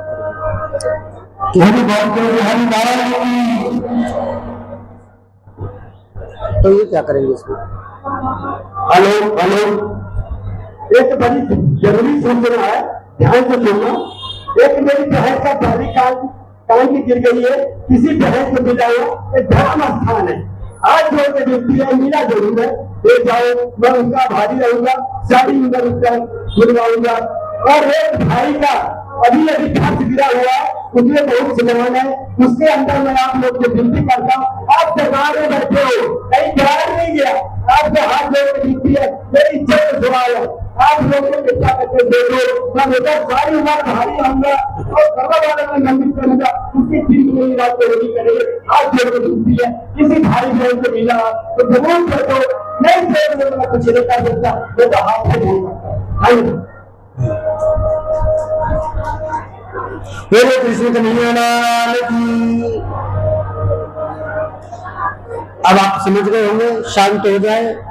बहुत ही विनम्र अपील की हो यादव जी ने, अगर किसी को मिला हो तो जरूर दें, ठीक है कि नहीं?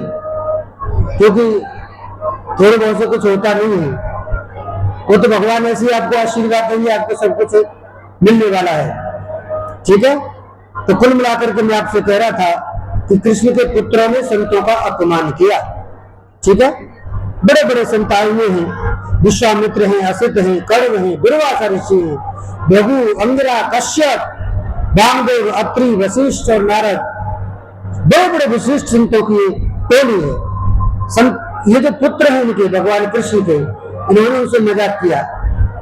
जो शांब था उसने अपने पेट पर कपड़ा बांधा, अपने पेट को बड़ा किया और उनके पुत्र ने पूछा कि महाराज जी आप तो ये बताइए, आप तो बड़े विद्वान संत हैं, आप तो त्रिकालदर्शी हैं, आप तो सब कुछ जानते हैं, आगे का और पीछे का, आप तो हमको ये बताइए कि इसके लड़का होगा कि लड़की होगी? शांब को जनाना बना दिया था। संत समझ गए कि हमारे ज्ञान की परीक्षा लेना चाहते हैं और ये कहीं ना कहीं अपमान करना चाहते हैं। भगवान कृष्ण के वंशज हैं, उनकी संतान है, लेकिन संतों का अपमान करना अच्छी बात नहीं, चाहे आप कोई भी हो। तो ऐसा कहते हैं कि संतों ने कहा कि जनिष्यति भो नंदा मूसलम कुलनाशना। ये आप याद रखना कि इसके पेट से न तो कोई लड़का होगा न लड़की होगी, एक लोहे का पिंड होगा जो आपके कुल का नाश कर देगा। अब तो डर के मारे भागे, क्या किया जाए? अब लोह पिंड तो निकला, घिस करके समुद्र में फेंका, उससे एर का नाम की घास बनी और बाद में जो थोड़े से रह गया था टुकड़ा, वो उस व्याध के तीर पर था जिसने भगवान कृष्ण को बाद में बाण मारा। कहने का मतलब सब कुछ करो लेकिन संतों का अपमान मत करो। चलिए, बहुत ही सुंदर सा नवयोगेश्वर संवाद है। नवयोगेश्वर संवाद के जो प्रश्न हैं वो बहुत अच्छे हैं, लेकिन आज कहने का मन नहीं कर रहा है। आगे बढ़ते हैं। अभी बीच में सूचना बदली देगी, इससे तो बातें ही होना शुरू हो गया। शांत हो जाओ। बोले कृष्ण कन्हैया लाल की। इतने प्रेम से आप कथा सुन रहे थे, बीच में आपको सूचना मिली, आपने बात करना शुरू कर दिया। ऐसा नहीं करते, ठीक है? आप समझदार हैं, काफी बड़े बड़े हैं, बच्चे नहीं हैं। हाँ, बच्चों के बाप जरूर हैं, ठीक है? तो बच्चों के बाप हैं आप, ऐसे बाप तो शांत ही हैं, सारी गड़बड़ी इसी मोहल्ले में है। ये माताएं बहुत भावुक भी होती है। मैंने आपसे कहा कि कथा के बीच में जोड़ने से क्या होगा? हमने सुना है ना इसलिए कथा हो रही है, सभी लोग शांति से सुनिए। कथा में जब कोई बोलता है, कथा आपने सुना होगा, कहीं भी कथा सुनने जाओ, कहीं भी जाओ, नहीं और भी कहीं कथा सुनने जाओ तो जितनी देर रहो मन लगाकर सुनो। अगर आपका मन न लगता हो तो दूसरे वाले घर चले जाएंगे। लेकिन जब चमगीधर का ग्रंथ मन में चमगीधर बड़ी खत्म होती, इसलिए कथा में कभी बोलना नहीं चाहिए।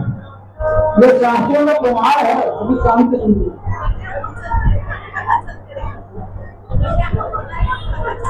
कथा महाराज की चल रही है, चलती रहेगी और उसके बाद तो हम सब लोग शांति होकर कथा को सुनेंगे। इसलिए जो है सुख है। ओम शांति, ओम शांति। चलिए, कुल मिला करके मैं अब बहुत लंबा नहीं खींचते हुए संक्षिप्त में आपको बता देता हूँ, क्योंकि मुझे ऐसा लग रहा है कि 1 बज गया है। आज आप अपने घर भोजन करके आए नहीं होंगे, भूख लग रही होगी, तो आपके पेट में चूहे दौड़ते रहे, मैं आपको जबरदस्ती कथा सुनाता रहूं, उसका भी कोई अर्थ होगा नहीं। ठीक है कि नहीं? इसलिए बहुत ही संक्षिप्त में शॉर्टली बोलता हूं।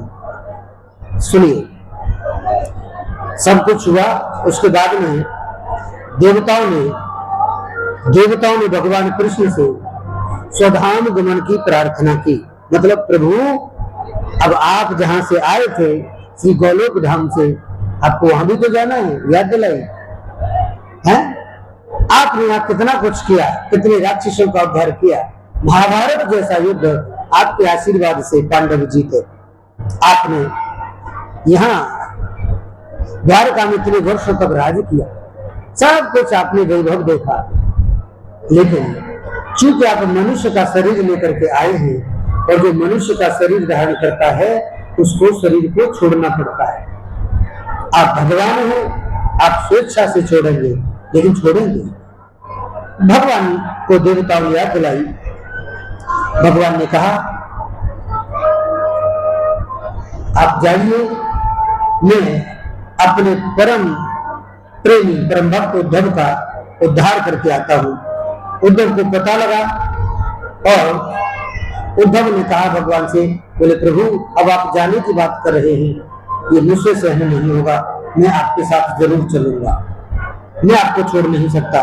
भगवान ने कहा, ऐसा नहीं होता, जिसको जब जाना है वो तभी जाता है, यहाँ कोई साथ नहीं जाते। हाँ, मैं आपको कुछ महत्वपूर्ण बात बता दूं। देखो, मेरा तो न कोई आना होता है न जाना होता है, मैं तो पर ब्रह्म स्वरूप हूँ। भगवान तो पर ब्रह्म स्वरूप थे ही, ठीक है कि नहीं? आप कोई चिंता न करें।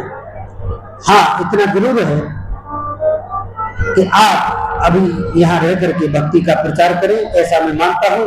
उद्धव जी ने पूछा, बोले प्रभु, जाते जाते आप हमको कुछ उपदेश दे करके जाए, तो ये उपदेश आप सबके लिए, हमारे लिए बहुत आवश्यक है, इसलिए मैं फिर भी आपको बताना चाहता हूँ। उद्धव जी ने प्रश्न किया कि कलियुगी जीवों का आपसे मिलने का उपाय क्या हो सकता है? कलियुग में रहने वाले लोग आपसे कैसे मिलेंगे? भगवान से कहा उद्धव ने।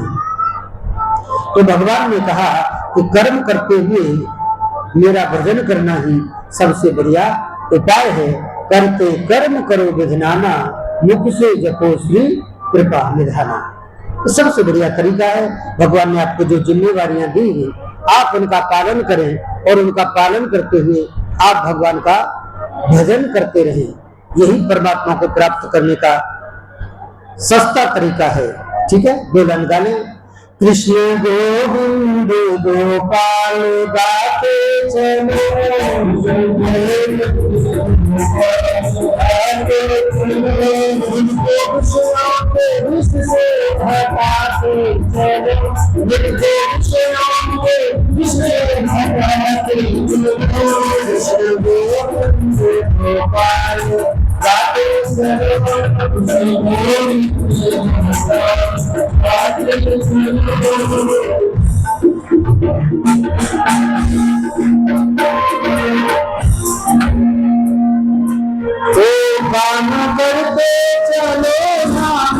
करते चलो, नाम जपते चलो, काम करते चलो, नाम जपते चलो।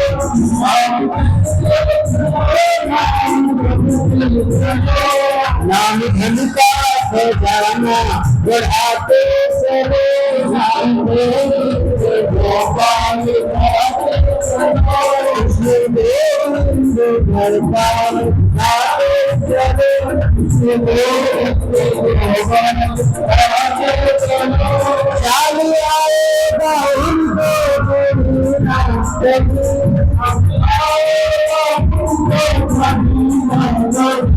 ऐसा विश्वास मन में जमाते चलो, भगवान आते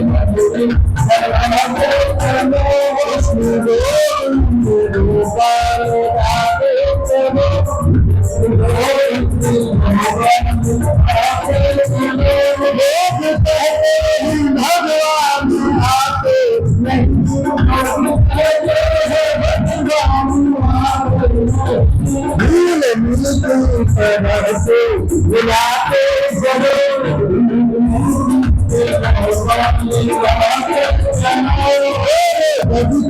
तरह से लगाते चलो,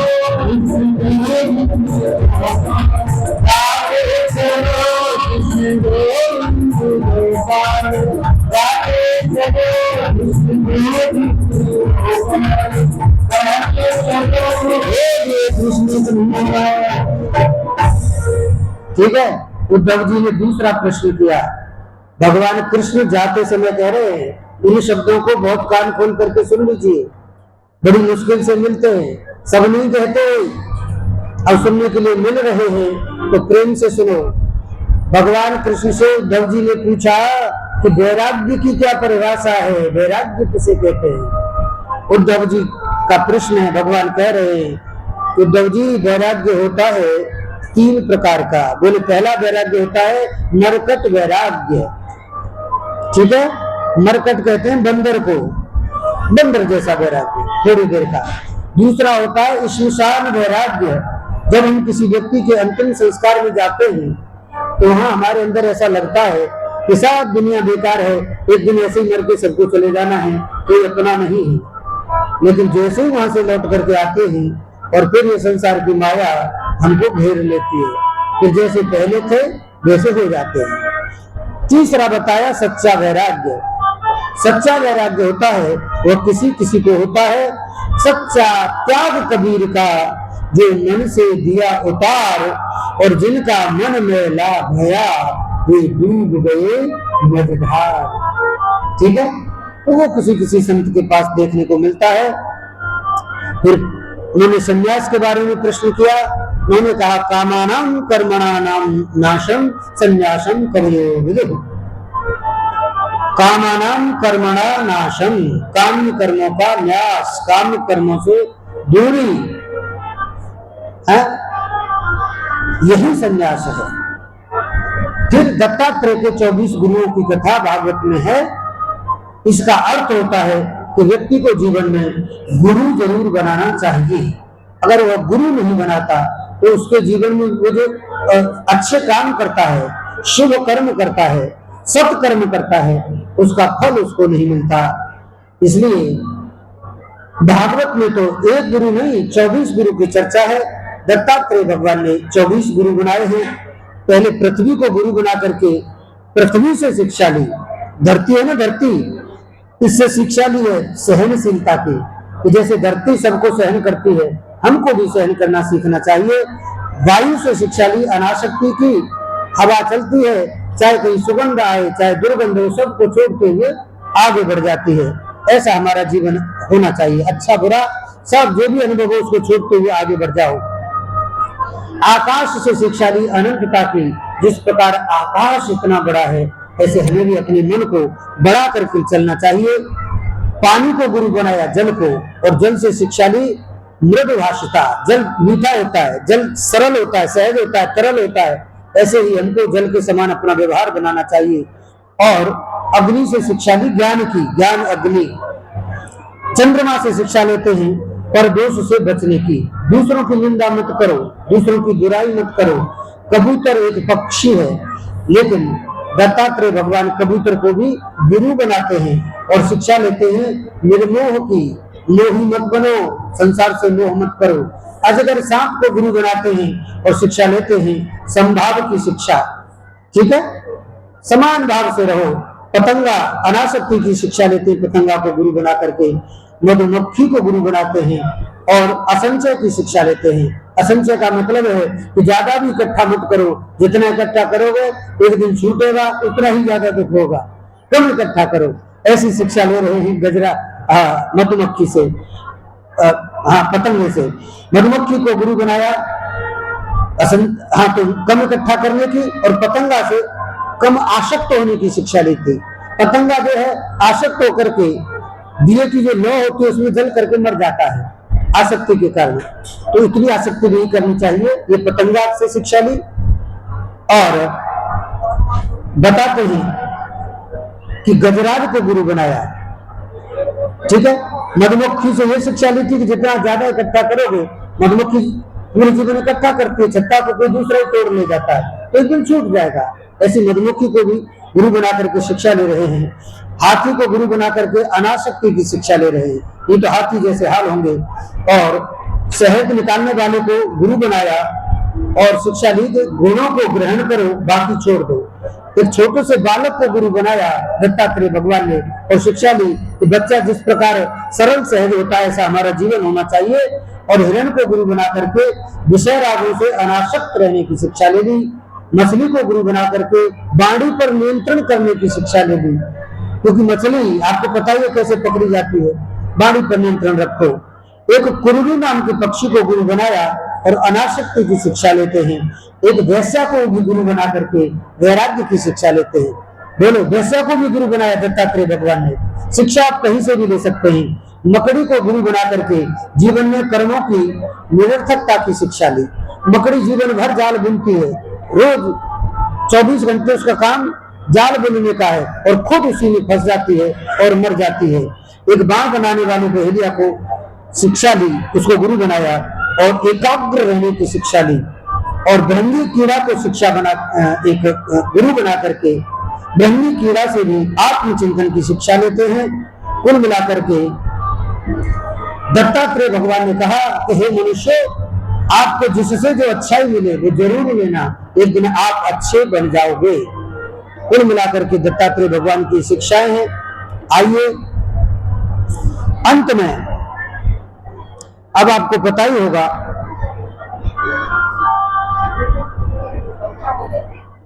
भगवान ने अपनी विभूति का वर्णन किया है। अब बिल्कुल लास्ट की 2-5 मिनट की कथा है, बहुत ध्यान से सुनो, कथा पूरी होने जा रही है। भगवान ने बताया ये जो संसार है जिसको आप देख रहे हैं, इसमें मैं कहाँ दिखता हूं, मैं कौन हूं, ऐसा था है? ऐसे तो सर्व खलम विदम ब्रह्मा, ये सारा संसार ही ब्रह्म का स्वरूप है। फिर भी भगवान ने कहा कि जो खास खास इसमें जो विशेष चीजें हैं जिसमें मेरा अस्तित्व है वो क्या है। तब भगवान कहते हैं कि उद्धव से भगवान ने कहा है कि मैं विभूति के रूप में किसमें विराजमान हूं। ये भगवान ने विभूतियों के बारे में बताया है। भगवान कहना चाहते हैं उद्धव को तो देखो, ये जो भी है उसमें श्रेष्ठ जो है वो मैं हूं। 4 युग हैं, 4 युग हैं, चारों युगों में सतयुग में हूं। सतयुग, त्रेता, द्वापर और कलयुग, 4 युग होते हैं कि नहीं? कितने लोगों को मालूम है कि 4 युग होते हैं? सबको मालूम है। अपने बच्चों को सिखाना उनको नहीं मालूम है। हाँ, चाहे भले वो डिग्री ले लिए हो, उनको ये नहीं मालूम होगा। बच्चों को सिखाया करें। वेदों में साम वेद में हूं, 4 वेद होते हैं, उनमें जो साम वेद है वो मैं हूं, ये भगवान ने कहा। और अक्षरों में मैं आकार हूं, ठीक है, अक्षरों में मैं आकार हूं। तो जिनका नाम अ अक्षर से शुरू होता हो, मेष राशि, समझने को बहुत श्रेष्ठ है। समझने के नहीं, भगवान ने अपने आप को आकार कहा है, ए नहीं कहा, अ कहा। अक्षरों में मैं आकार हूं। आगे कह रहे हैं कि मंत्रों में मैं ओमकार हूं। ओमकार में आते आते जो ध्वनि करता हूं, ओम, आप भी करते हैं। मंत्रों में ओंकार बताया और ऋषियों में बृहस्पति, ठीक है, इसलिए ग्रहों में भी बृहस्पति ग्रह की बड़ी भारी महिमा है। और पुरोहितों में अपने आप को वशिष्ठ बता रहे हैं विभूति के रूप में, और कवियों में शुक्राचार्य कहा। ठीक है, इसलिए शुक्र ग्रह की भी बड़ी भारी महिमा है। तीर्थों में मैं गंगा हूं, तीर्थों में क्या हूं? गंगा। आपने सारे तीर्थ किए हों, लेकिन अगर गंगा स्नान नहीं किया तो समझ लेना कि आपने भी कुछ नहीं किया, बड़ी गलती हो रही है। इसलिए एक बार व्यक्ति को जीवन में गंगा स्नान अवश्य करना चाहिए। आगे कहा कि जलाशयों में मैं समुद्र हूं, समुद्र सबसे बड़ा होता है। पक्षियों में मैं गरुड़ पक्षी हूं, और सर्पों में शेषनाग हूं। अब आप बताइए, शेषनाग के बारे में सुना है आपने? पढ़ा नहीं। और घोड़ों में मैं उच्च श्रवा नाम का घोड़ा हूं, हाथियों में ऐरावत हाथी हूं। भगवान अपनी विभूति बता रहे हैं कि रत्नों में पद्मराग मणि हूं, सबसे कीमती मणि मैं हूं, और धातुओं में मैं सोना हूं। सोना महंगा होता है कि नहीं? बहुत महंगा होता है। अभी तो 1 लाख रुपए का एक कितना रहे क्विंटल है? 10 ग्राम, 1 ग्राम, 10 ग्राम, 1 तोला। ठीक है, इतना महंगा है। तो ये भी भगवान ही है। ठीक है, लेकिन एक बात और याद रखना, अब मुझे इसलिए इतनी बात पूछनी पड़ी आपको कि कलयुग में सोने के अंदर क्या मांग लिया था? अपना निवास। तो सोने में कलयुग का भी निवास होता है, और सोने में भगवान का भी निवास होता है। हिरण्यगर्भ भगवान का नाम है, सोना का भी नाम है। ठीक है, तो जो सोना ईमानदारी से कमाते हैं वो भगवान का स्वरूप है, और जो बेईमानी से कमाते हैं वो कलयुग का स्वरूप है। 2 तरह के सोने होते हैं, इसलिए चर्चा कर दी। भगवान ने कहा असुरों में मैं प्रहलाद हूँ। प्रहलाद था तो असुर कुल में, लेकिन कितना बड़ा भक्त हुआ प्रहलाद है। तो कहा कि असुरों में मैं असुर में हूँ, लेकिन प्रहलाद के रूप में हूँ, और प्रेमियों में मैं अर्जुन हूँ। अर्जुन के समान प्रेम भगवान ने किसी से नहीं किया। मतलब अर्जुन भगवान का बहुत बड़ा प्रेमी है। इसलिए कहता है कि हे कृष्ण, हे यादव, हे सकेते, चाहे जो नाम लेता है, मोह तो नाते अनेक मानिए जो भावे, जो तो तुलसी कृपाल चरण शरण पावे। अर्जुन भगवान से अनेक रिश्ते मानता है। आइए, ज्ञानियों में मैं उद्धव हूँ। ज्ञानियों में मैं उद्धव हूँ। उद्धव को ही बता रहे हैं, और उद्धव से ही संवाद चल रहा है, और कह रहे हैं कि ज्ञानियों में मैं आपके स्वरूप में हूं, आप परम ज्ञानी हो, इसलिए आप जाओ और मेरा संदेश आगे बढ़ाना। ऐसा कहते हैं। अर्जुन से भगवान कृष्ण ने जाते समय विदुर को अपना संदेश देने के लिए कहा है। विदुर जी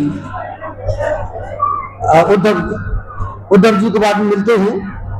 उद्धव जी विदुर जी को संदेश देंगे। बताया कि अंतिम समय पर आपको याद किया था, और इसके बाद में वो बहुत प्रसन्न हुए। अब भगवान स्वधाम गमन की तैयारी करते हैं।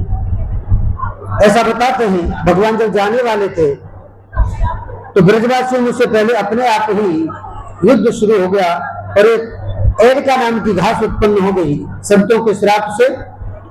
वो जिस पिंड को, लोहे के पिंड को समुद्र में फेंक दिया था घिस घिस करके, उसी में से घास पैदा हो गई जो जिसकी पत्तियां तीखी थी, कटीली थी। उसी से यदुवंशी आपस में लड़ करके मर गए, और बलराम शेष बन करके क्षीर सागर में चले गए। बलराम जी भगवान कृष्ण से पहले, ठीक है, क्योंकि उनको पता चल गया कि भगवान जाने वाले हैं। और भगवान प्रभाषा क्षेत्र में आकर के एक पीपल के पेड़ के नीचे पद्मासन लगा करके बैठ जाते हैं। ऐसा कहते हैं कि भगवान अर्ध शयन अवस्था में थे, आधे सो रहे हों, आधे जग रहे हों, ऐसी अवस्था में थे। बहेलिया आता है और उनके चरणों में बाण मारता है। ये जो बाण था, इसकी नोक पर वही लोहे का टुकड़ा लगा था जो संतों के श्राप से उस पिंड में से लास्ट में घिसते घिसते बच गया था।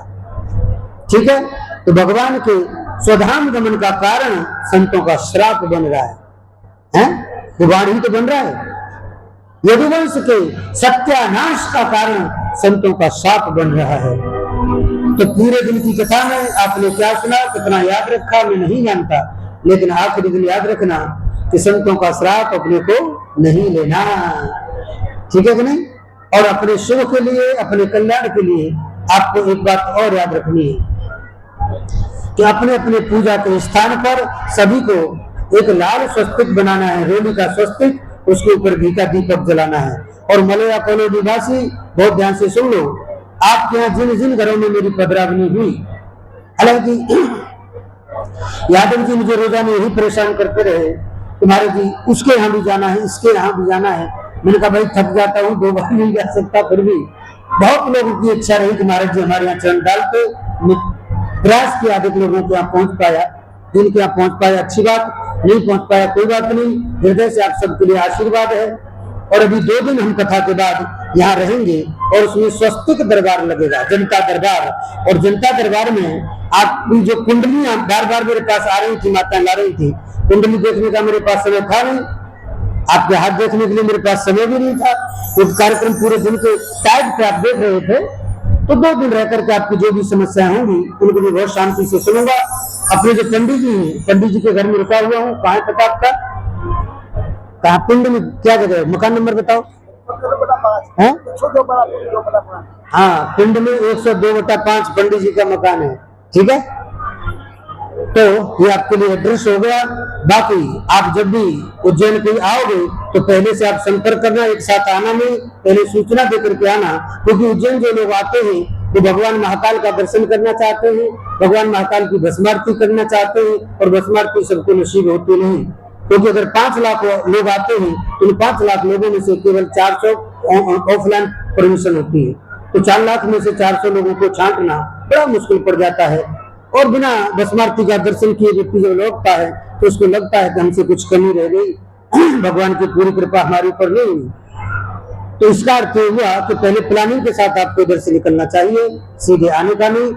बाकी आपके घरों में वास्तु दोष सबके घर में है करीब करीब, इतना याद रखना। वो इसलिए है क्योंकि छोटे छोटे मकान हैं, वहां अग्नि के स्थान पर आपकी रसोई नहीं बन पाई, पानी के स्थान पर आपकी पानी की व्यवस्था नहीं है, बाथरूम की जगह बाथरूम नहीं बन पाया, सब उल्टे पुल्टे बने हैं, मैं देख लिया हूँ। तो आपको ऐसे तो अलग अलग घरों की अलग अलग समस्याएं हैं, अलग अलग गलतियां हैं उनमें, लेकिन कॉमन एक उपाय मैं आपको मंच से आज बता रहा हूँ, आप सब सुनते जाओ। यही मेरा आशीर्वाद मानना कि आप अपने अपने घर के मुख्य दरवाजे पर बाहर भी और अंदर भी अपनी उंगली से 9 अंगुल, ये 1 अंगुल है, 9 अंगुल का एक स्वस्तिक बनाना, सीधी भुजा वाला, राइट फेसिंग। जैसे घड़ी की सुई चलती है, आप चक्की चलाती थी, ऐसे सीधी और घुमाते हुए 1 भुजा बनाओ, 2, फिर 3, फिर 4 राइट फेसिंग स्वस्तिक बनाओ। उसमें 4 बिंदी लगाओ, सीधे हाथ की ओर घूमते हुए। सिंदूर में चमेली का तेल डालना या तो सिंदूर में गाय का घी डालना, ये 2 से बनेगा। लेकिन जिस दिन या तो आप बुधवार को बना देना, या भले रविवार को बना देना, मंगलवार को बना देना, लेकिन बनाना जरूर। मैं जब दोबारा आऊं तो पूरे मलया कॉलोनी में मुझे घर घर के सामने स्वस्तिक नजर आए। अगर ऐसा होगा तो मैं समझूंगा कि मैं 8 दिन तक जो मेरी कमर में दर्द होता रहा था उसके ये उसका फल है। समझ गए कि नहीं? ऐसा मैं समझ लूंगा तो, और आपके दुख दर्द दूर होंगे। संत क्या दे सकता है? संत आशीर्वाद दे सकता है, इसके अलावा कुछ नहीं। बाकी तो आप ही संत को देते हो, उसकी रोटी पानी की व्यवस्था तो आप करते हो, संत आपको आशीर्वाद देते हैं। और आपके लिए यही आशीर्वाद है, अपने घर में स्वस्तिक लाओ, क्योंकि स्वस्तिक आपके घर की नेगेटिविटी को दूर करता है, आपके घर की जो भी नकारात्मकता है उसको दूर करता है, और वह पॉजिटिविटी लाता है, सकारात्मक वे किरणें आपके घर में पैदा करता है, सकारात्मक ऊर्जा पैदा करता है। स्वस्तिक पर मेरी शोध है, अनेक पुस्तकें मैंने लिखी है, लेकिन स्वस्तिक पर मैं आपसे इस समय कोई चर्चा नहीं कर पाया, क्योंकि मैंने ये मन बना लिया था कि जब मैं कथा करूंगा तो केवल कथा करूंगा। इसलिए ज्योतिष और वास्तु का जो मेरा ज्ञान है उसका भी आपको कोई लाभ मिल नहीं पाया है, लेकिन हाँ 2 दिन में जितने लोगों को मिल पाएगा स्वागत है। हाँ, कॉमन रूप में सबके लिए मेरा आशीर्वाद है, शुभकामनाएं। आइए 1 मिनट रुके, मैं आपको बता दूं कि भगवान कृष्ण जब जा रहे थे अपने धाम को, गोलोक धाम को, बहेलिया आता है, भगवान कृष्ण के बाण मारता है, और भगवान कृष्ण उस बाण को बहाना बना करके जाना चाहते हैं। बहेलिया को पता चला कि भगवान के बाण लग गया है, गलती से लगा है, वह बड़ा दुखी होता है। लेकिन भगवान कृष्ण कहते हैं दुखी होने की आवश्यकता नहीं, एक विमान आता है, और वह बहेलिया जिसने बाण मारा था, वो बहेलिया ससुरी उसमें बैठ करके भगवान उसको भेज देते हैं अपने धाम को। कुल मिलाकर के जिसने भगवान को बाण मारा, भगवान ने उसको अपने धाम को भेजा, उस पर कृपा की है। और उस बहेलिए से कहा कि तू चिंता मत करना, तूने कोई गलती नहीं की, ये तो होना ही था, मुझे तो जाना ही था। तो ऐसे ही भगवान श्री कृष्ण और अंतिम समय भगवान इस धरती से प्रयाण करते हैं। बोलिए कृष्ण कन्हैया लाल की। अर्जुन जल लेकर के आते हैं, भगवान को देख करके कहते हैं कि किसने किया। जीते जी भगवान ने अर्जुन से कह दिया था कि 10-20 जो यदुवंशी बच गए हैं, इनको लेकर के आप बरसाना चले जाना, गोपियों को ले जाना। अर्जुन जब गोपियों को लेकर के जा रहे थे तो वही भगवान फिर आते ही बहेलिया के रूप में और अर्जुन से उनको छीन लेते हैं। तो अर्जुन को भी जाते जाते आईना दिखा गए, अर्जुन तेरा गांडीव तभी काम करेगा जब मेरी तेरे ऊपर कृपा होगी, मेरा आशीर्वाद होगा, मैं तेरे साथ रहूंगा, तेरा गांडीव धनुष काम करेगा। जब मैं साथ नहीं रहूंगा तो काम नहीं करेगा। मीन न लूटी गोपिका वही अर्जुन वही बाण। तो कहने का मतलब भगवान हमारे साथ है तो सब कुछ है। कलयुग का आना होता है। सुखदेव जी परीक्षित जी से पूछ रहे हैं अंत में कि परीक्षित जी क्या तुम मरोगे? ये कथा कौन सुन रहा है? परीक्षित जी ध्यान लगा करके। 7वां दिन पूरा होती में सुखदेव जी ने पूछा तो परीक्षित जी ने उत्तर दिया, बोले गुरुजी जब मैंने जन्म ही नहीं लिया तो मैं मरूंगा क्यों? क्योंकि आत्मा न जजानात न मरिष्यति, आत्मा न जन्म लेती है न मरती है। इसका अर्थ हुआ तो परीक्षित ने 7 दिन तक जो कथा सुनी उसे परीक्षित जी को ज्ञान हो गया, आत्मा का ज्ञान। कथा आपको आत्मज्ञान कराती है और जिस व्यक्ति को आत्मज्ञान हो जाता है उसको फिर दुख नहीं होता। तुम तो राजन मरिष्यसि पशु बुद्धि इमाम जही, हे राजन मैं मरूंगा, यह पशु बुद्धि तुम्हारे अंदर आई भी हो तो इसे त्याग दो। परीक्षित जी ने कहा प्रभु त्याग दिया।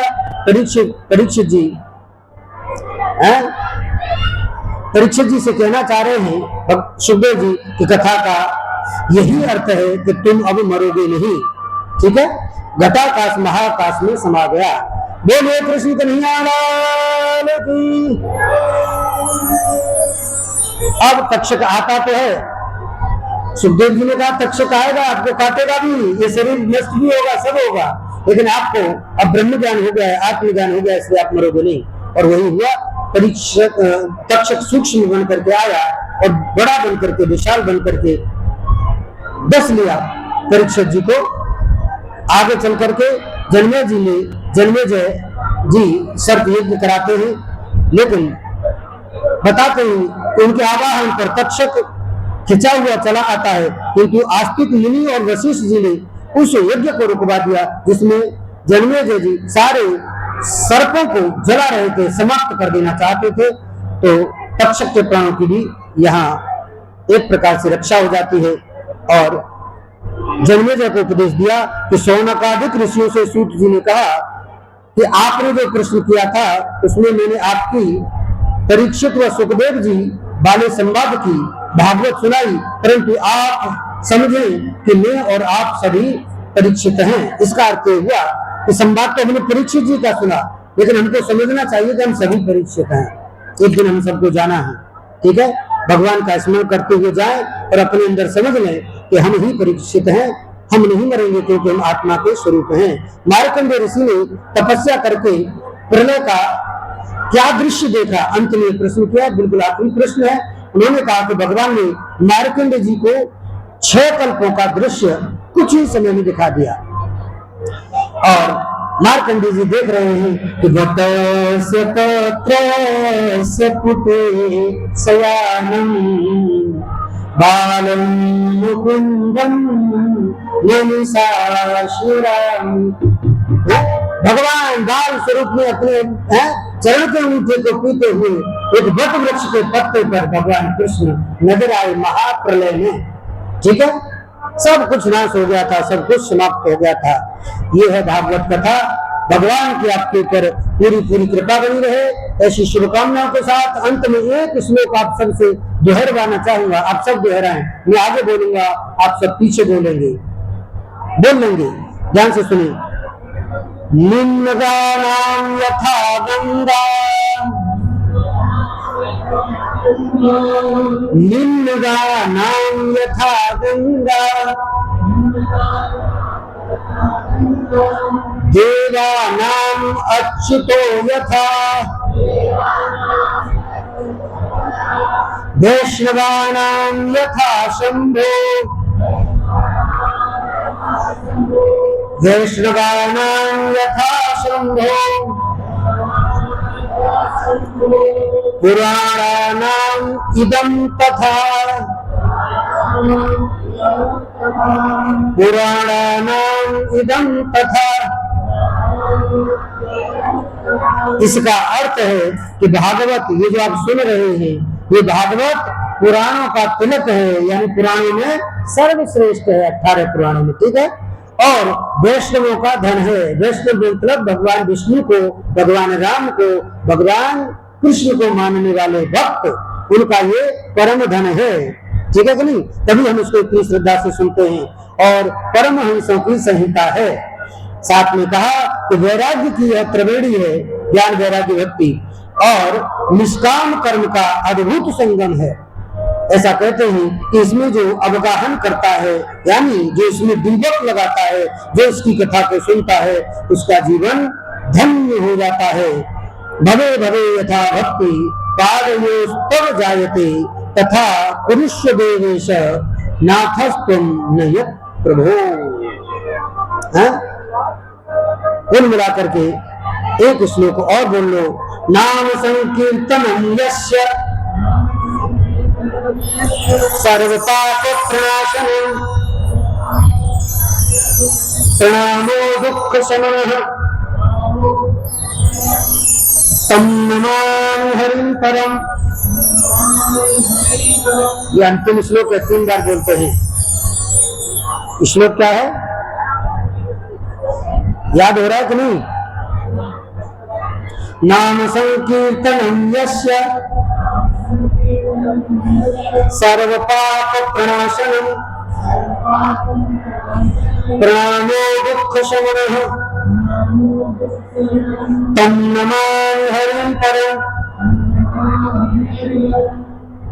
एक बार और बोले।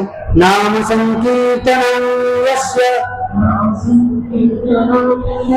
सर्वपाप प्रणाशनम प्रणामो दुःख शमनः तं नमामि हरिं परम। अब 3 बार हरे नमः कहें। हरये नमः, हरये हरये नमः।